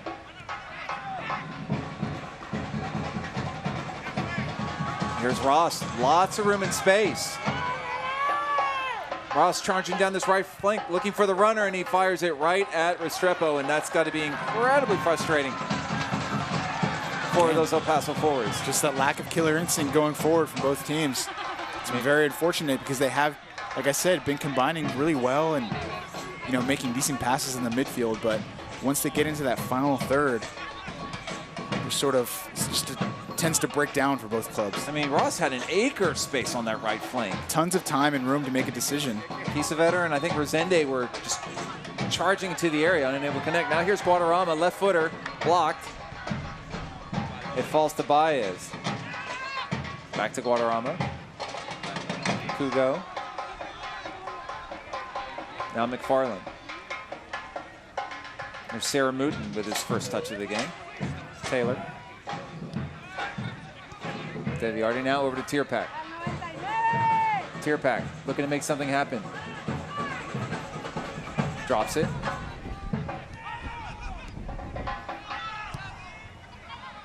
It's a nice pace and play from Austin here.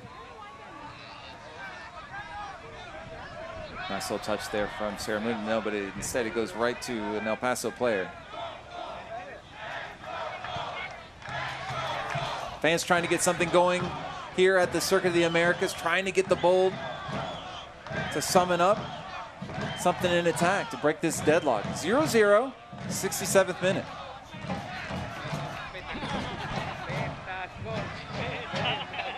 Long ball for Lima, and then Toko's just going to ride that ball out, and it's going to go out for a goal kick.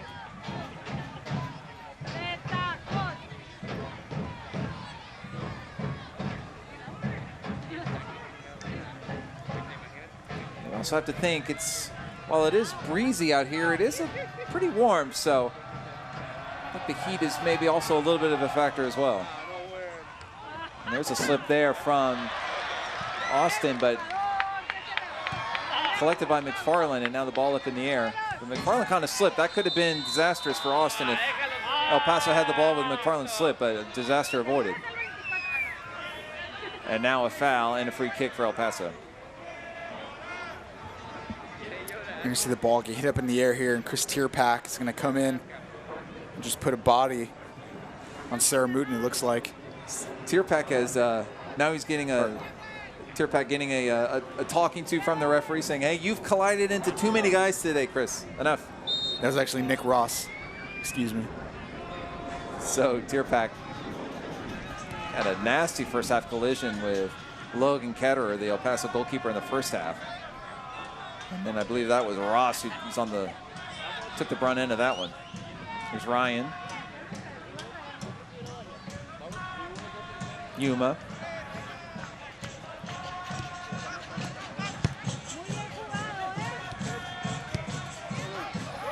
It's a loose pass there. Yeah, Ross and Ryan unable to connect.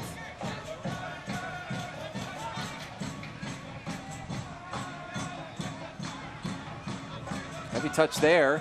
Loses the ball, but no, it's going to be a whistle, and Marcelo Serrano not happy with that call. That was a heavy touch there from the left back. Kiffy. But it's a free kick. Farland just looking to clear danger. Promise. With the turn.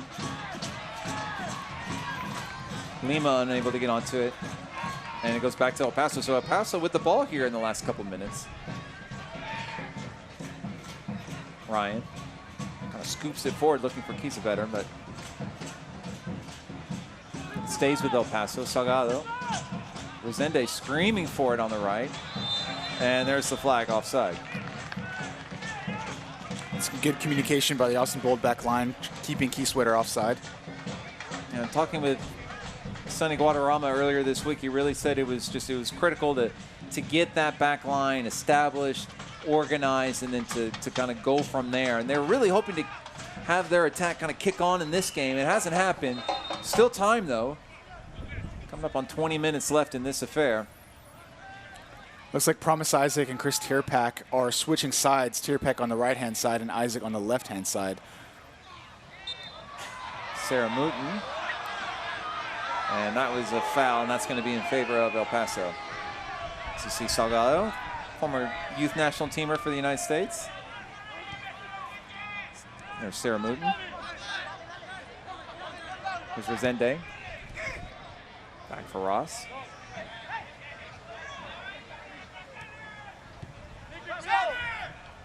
Ross has a goal this season for El Paso. Usually for El Paso, they look to bring on Joshua Castellanos and Edson Partida as their substitutes. Here's the shot, left footer, and fisted away by Restrepo. That was dangerous from Rosende. Absolutely, first bit of danger that he's caused Austin Bolt since he's come on, and it was a nice bit of play. A couple of nice step overs to get it onto his left foot. Curled shot, but an easy save in the end for Restrepo. But as I was saying earlier, Edson Partida and Joshua Castellanos, usually two names who usually come off the bench for El Paso. No sign of them yet. Partida had a brace after coming off the bench. Here's Lima, back heel to Guadarrama, scoops it back, man down in the area, but I think that was between Tierpak and Lima who collided with each other. So Lima screaming for a foul, thinking it was a penalty, but I think he collided with Tierpak, Thomas. That was a close one. There were definitely three guys around that area. Let's see the replay. Lima. Guadarrama wanted to play to him, and is Tierpak who hit the back. I think that was Kiffy, and that started a chain reaction that sent Lima to the ground. Yeah, just unfortunate there for the Bold.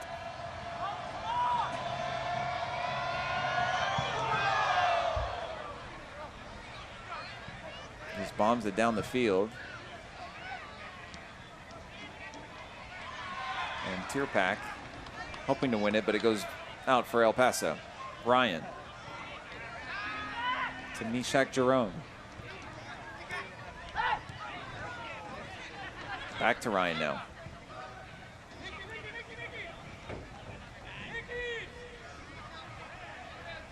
Ryan to Jerome. Jerome, when he was signed by the Austin Aztecs 1.0 in 2010, he was discovered by Adrian Heath in a exhibition game between the Austin Aztecs and the Haitian national team.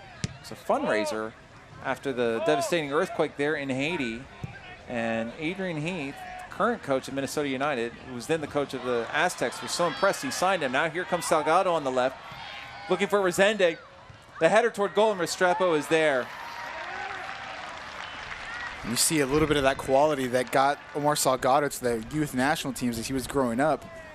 Some beautiful bit of skill on the left-hand side to get past the right back of the Austin Bold and get a nice cross in to Resende. Resende unfortunately couldn't get enough power behind the header. And again, it was another easy save for Diego Restrepo. But you can see Restrepo's been tested more in the second half from El Paso. Absolutely. Like I said before, you know, they didn't have many opportunities, but they had the more meaningful opportunities in the first half the Locomotive did. So you're seeing here again, they do have quality going forward. Played into Lima. And just unable to get around on it is Lima. Tierpak keeps it in, though. Sarah Mooten. Back over to Guadarrama.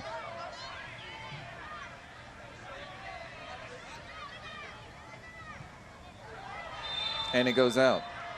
And that's going to be a throw-in for El Paso. Or I believe a free kick for El Paso. So things getting a little testy here. 74th minute. Andre Lima saying, hey, where was the elbow?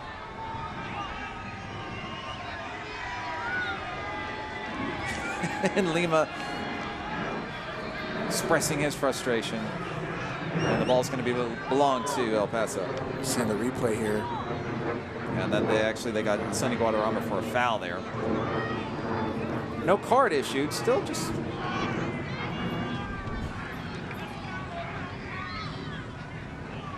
Still a free kick here for El Paso.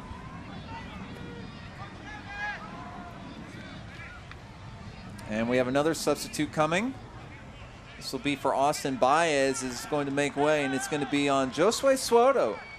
Josue Soto, midfielder, comes on. Soto, no stranger to soccer in this part of the state. San Antonio Scorpions. Josue Soto. Josue Soto. In Portugal, they would say Josue, wouldn't they? Played at Querétaro in Liga MX. Playing on loan from Querétaro, from the Gallos Blancos. Well, I remember him at the San Antonio Scorpions. He was an integral part of that squad, playing in the midfield, and he was very dangerous going down the left-hand side. And he's going to look to bring some of his intensity and his skill to the left side of this bold midfield. Excuse me. Played Division II soccer at Cal Baptist, so all credit to him. He's really done well for himself. Well, it kind of shows that there is still a pathway for those players who are playing the lower divisions of college soccer. Players like Chris Tierpak, who played at organizations like Houston Baptist, which is not a huge college power, can still make it into pro level. Also a Paso with a change. It was Contreras making way for Chapa Herrera. So Herrera into the game. Herrera, midfielder, local product from El Paso.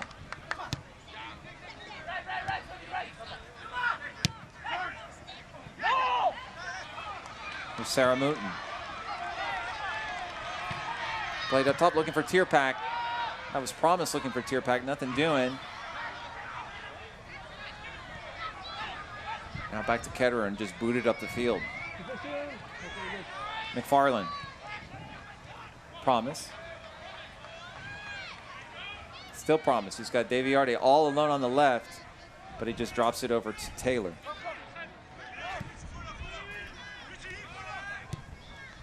Daviardi.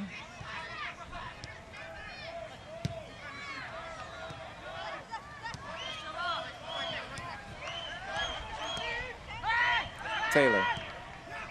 Tier pack. Here's Lima with a shot just over the crossbar, but nice rip there from Lima. Again, you miss 100% of the shots you don't take, and the Bold haven't really been, you know, that clinical going forward as far as being a little bit gun shy, not willing to pull the trigger. But you see here, Andre Lima, tons of space, tons of time to make a decision, decides to take a rip, and it's not far away.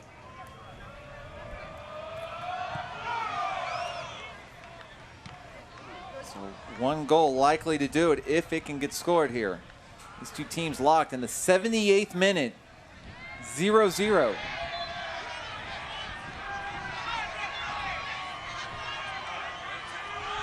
And Isaac Promise taking exception to the calls and a little bit of pushing and shoving.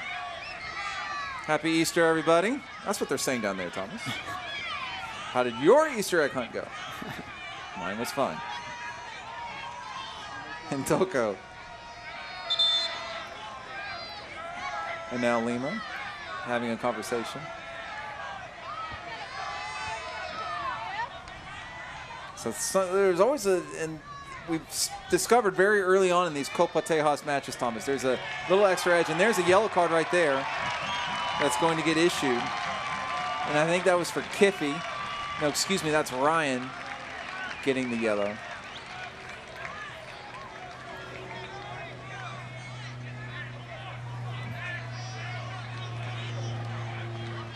Or perhaps it was for Kiffy. Hard to say. They were both standing right there, so it was hard to tell from our vantage point. But in any event, a yellow card.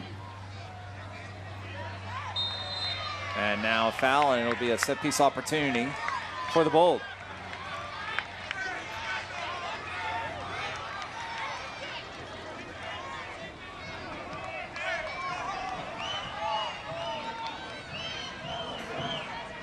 Sarah Mootens, and that's a little bit too soft. Chop Herrera trying to run onto it, unable to do so. Herrera still looking for his first touch. Promise.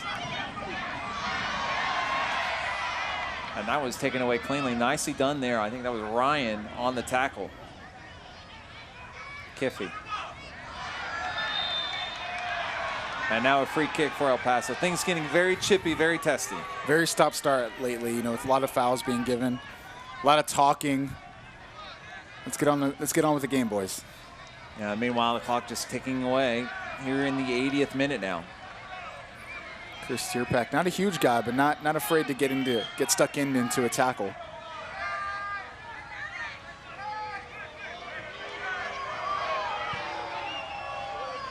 One ball booted down the field, looking for Kiesewetter. Kept in. It's Promise. Back from McFarland. Lima banging bodies. Sarah Mooten's in there too. And it's going to be out for El Paso. A lot of the action taking place on that very right edge. The shade just starting to creep onto the field now here at the Circuit of the Americas. Beautiful new stadium, 5,022 capacity. Done an excellent job, and the field is gorgeous too. Natural grass field.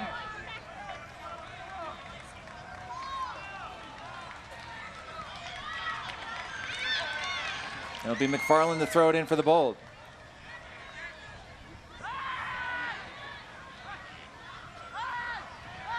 Looking out wide. There's the man. There's Soto. Curls it into the area, but it's deflected. And El Paso's going to have it. There's Herrera with his first touch of the game. Ross to Ryan. Now back to Yuma. Back to Ross. Ryan. And we saw Salgado heavily involved in that first half, Thomas. Not as much in this half. Yeah, he's barely seen the ball. It's been Resendez on this right-hand side for the Locomotive who's seen a bit more of the ball, but it seems like the Locomotive are playing a bit narrow, but not up until right now. They haven't really been playing the ball out wide. Here's Resende, but he looks up and all he sees are 4 blue and white shirts. Yuma. Ross. Resende. And Toko.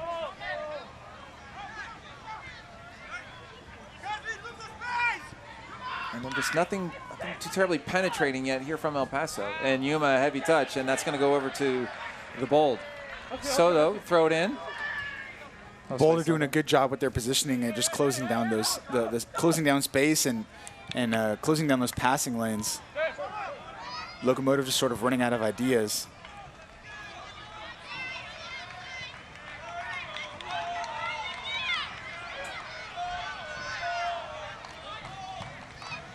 Loft in the area looking for Tier Pack. There's Salgado.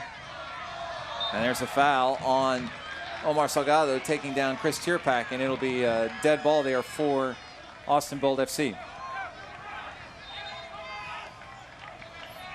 We're going to see a replay here. Salgado loses the ball, leaves in a foot, and Tierpak gets on the end of that foul.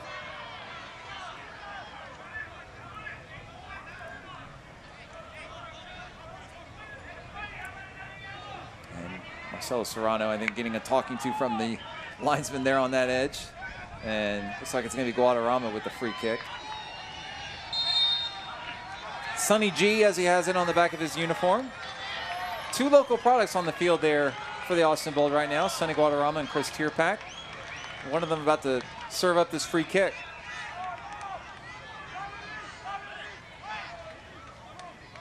See where Guadarrama is going to put it. Going near post, looking for Lima, not there. And now a break here for El Paso. And that's nicely done there from, that was Sarah Mooten, who took down Kiesewetter and stopped any type of break for El Paso. That was a strong tackle and some good positioning to close off any path towards goal for Kiesewetter.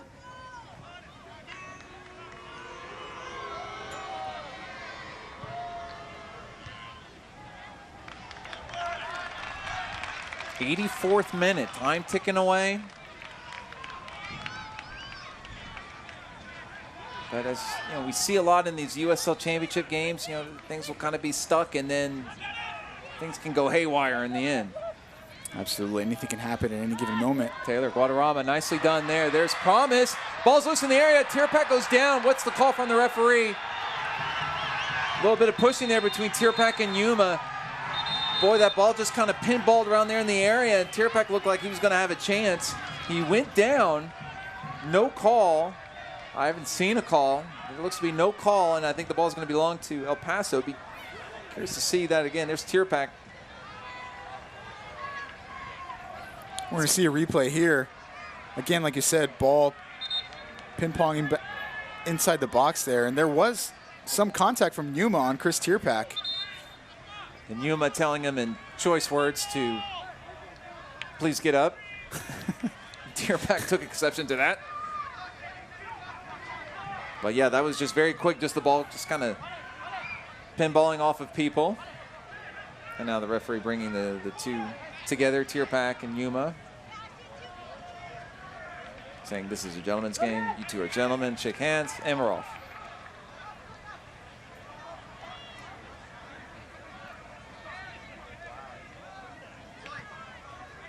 So really, probably one of the best chances for the Bold here in the second half. Tierpak was in, just unable to get a connection. There's promise. He's going to be charging at Ketterer. Ketterer forced to play it out. Looking for Salgado, ball's out of play. And you could see Mark Lowry, of the head coach of the El Paso Locomotive, frustrated with his goalkeeper, just raising his hands, basically saying, who are you playing it to? What are you doing? Ball in for Lima. And it'll fall to Resende. Resende looking for Kiesewetter, but nothing doing there, and it's back to the Bold. 87th minute. Sarah Mooten. McFarland looking for Tierpak.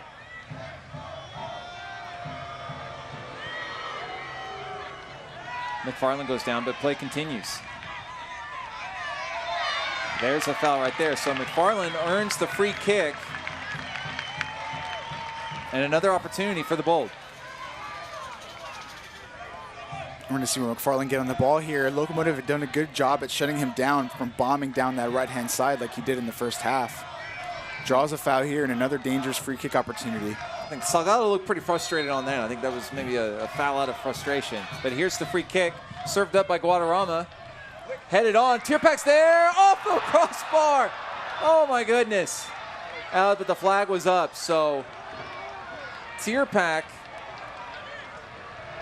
in an offside position. That was really nicely flicked on by Promise. Here's the ball again, flicked on, and Tierpak was there off the crossbar, but the linesman, his flag was up, would not have counted. But nicely worked there by the Bold. It was a beautifully driven free kick. It was a nice flick on, but unfortunately for Chris Tierpak, was both offsides and couldn't get the ball on target. That was close. That was very close. So on this day, the linesman's flag has foiled 2 El Paso goals and then a crossbar for Austin. Lima plays it back to Tierpak. Out wide now to Soto. Facing 2 defenders. He's just going to play it back to Daviardi. Goes safety. Looking for Promise. Turns it over. Now it's Herrera with it.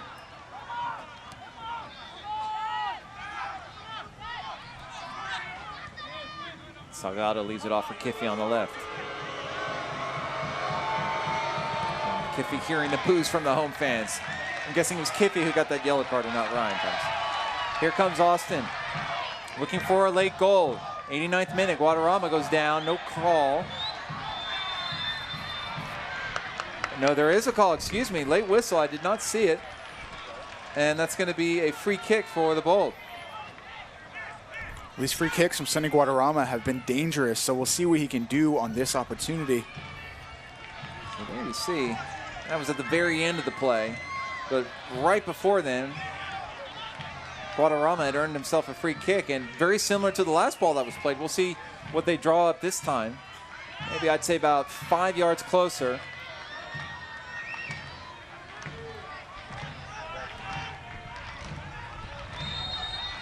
Jermaine Taylor asking for the ball out wide. He's going to get it. And the chance is spoiled. So I understand there's going to be 2 minutes of stoppage time coming up. So we are into the final 3 minutes of this one. Flighted across to the left. Here's Soto with a crack at it. And unable to get it on target. The story of the day, Thomas. Fails to find the mark, and it goes out for a goal kick. Well, it was a lot slower than what he thought, and he ended up just snatching at it last minute, and it goes over the bar. Again, just lack of clinical finishing in the final third. We're going to see the ball come in there. Just gets held up in the air. Yuma ends up getting a foot on it, and Josue Soto at the top of the box, frustrated with himself that he couldn't get that ball on target. And judging by the pace of Ketterer's goal kick here, I think El Paso at this point would be happy to pocket the point as he launches it forward. Salgado with it. Into second half stoppage time, are we? Ross. Ryan. To Herrera. Ladies and gentlemen, the fourth official has indicated that there will be a minimum of 2 minutes of added time for the second half. Still Herrera in the middle. Plays it back to Ross. Jerome. Launches it forward to Resende. Nicely done from Resende. And the whistle, and that's going to be a free kick for El Paso. So Locomotive heading into the final minute here. This could be a good opportunity for them. This could well be the last chance of the match for either side. Yuma's going to play it over. There's Ryan. Ryan's going to just take a crack at it, left footer, and over the crossbar.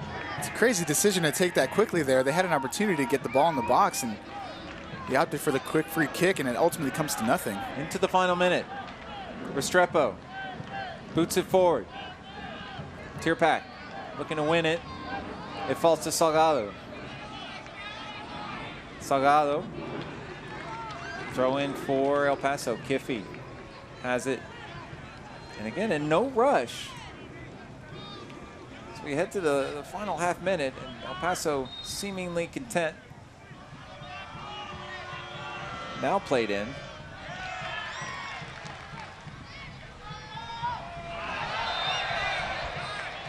And it's going to be a free kick for the Bold.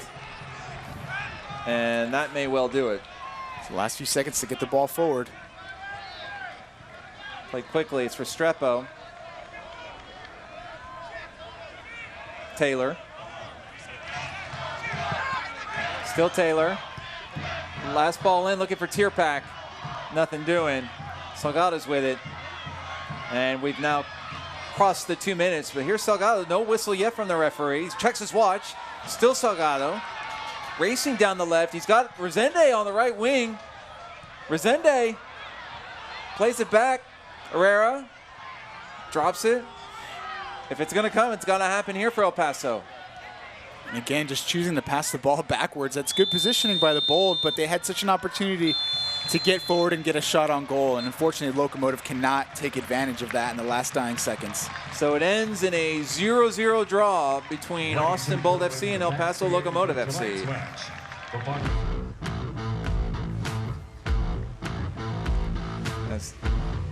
As this Copa Tejas game ends in a tie, we'll take a quick break and we'll be back for final reactions and thoughts.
Thanks, Arch. Diego, there were 2 Locomotive goals that were void because they were offsides. How were you able to stay composed and earn your 4th clean sheet of the season?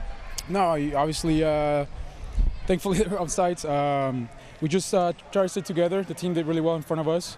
Unfortunately, we couldn't get a goal, but we take the 0 at home. We'll take another point, and we'll learn from this and progress. This team now has 6 games under your belt together. How do you feel this team is gelling? No, we are finally coming together. We're finally getting fitter. I think the guys are doing a heck of a job. The back line, everyone is doing really well. Obviously, we have a couple clean sheets, so it's good. It's good for the team and the confidence. So we just keep going, and hopefully Friday night we can get 3 points. Thanks, Diego. Arch. Thank you so much, Danny. And again, the Diego Restrepo, 4th clean sheet of the season. Austin Bold yet to concede here in the friendly confines of the Circuit of the Americas, Thomas. And you know, I know you would have liked to have had the 3 points, but a 0-0 draw here, 0-0 draw with El Paso, not the worst result. Definitely not the worst result. I mean, if you can keep a clean sheet and at least get a point out of it, out of a sort of rivalry game, that's always a positive. I think, like Diego said, they were very solid in defense. Amobi Akugo, Jermaine Taylor really, taking that leadership role of that back line. And, of course, Diego Restrepo, very sure-handed and did what he had to do. But I think this game was overall just one of those things where you have 2 very new organizations, 2 brand new groups of players that are playing together for the first time, and they're just trying to get to know each other. All right, and looking at some of the final looks at this match, this 0-0 draw between Austin Bold FC and the El Paso Locomotive FC. 0-0, the final score here at the Circuit of the Americas. Happy Easter, everybody. Have a great Sunday.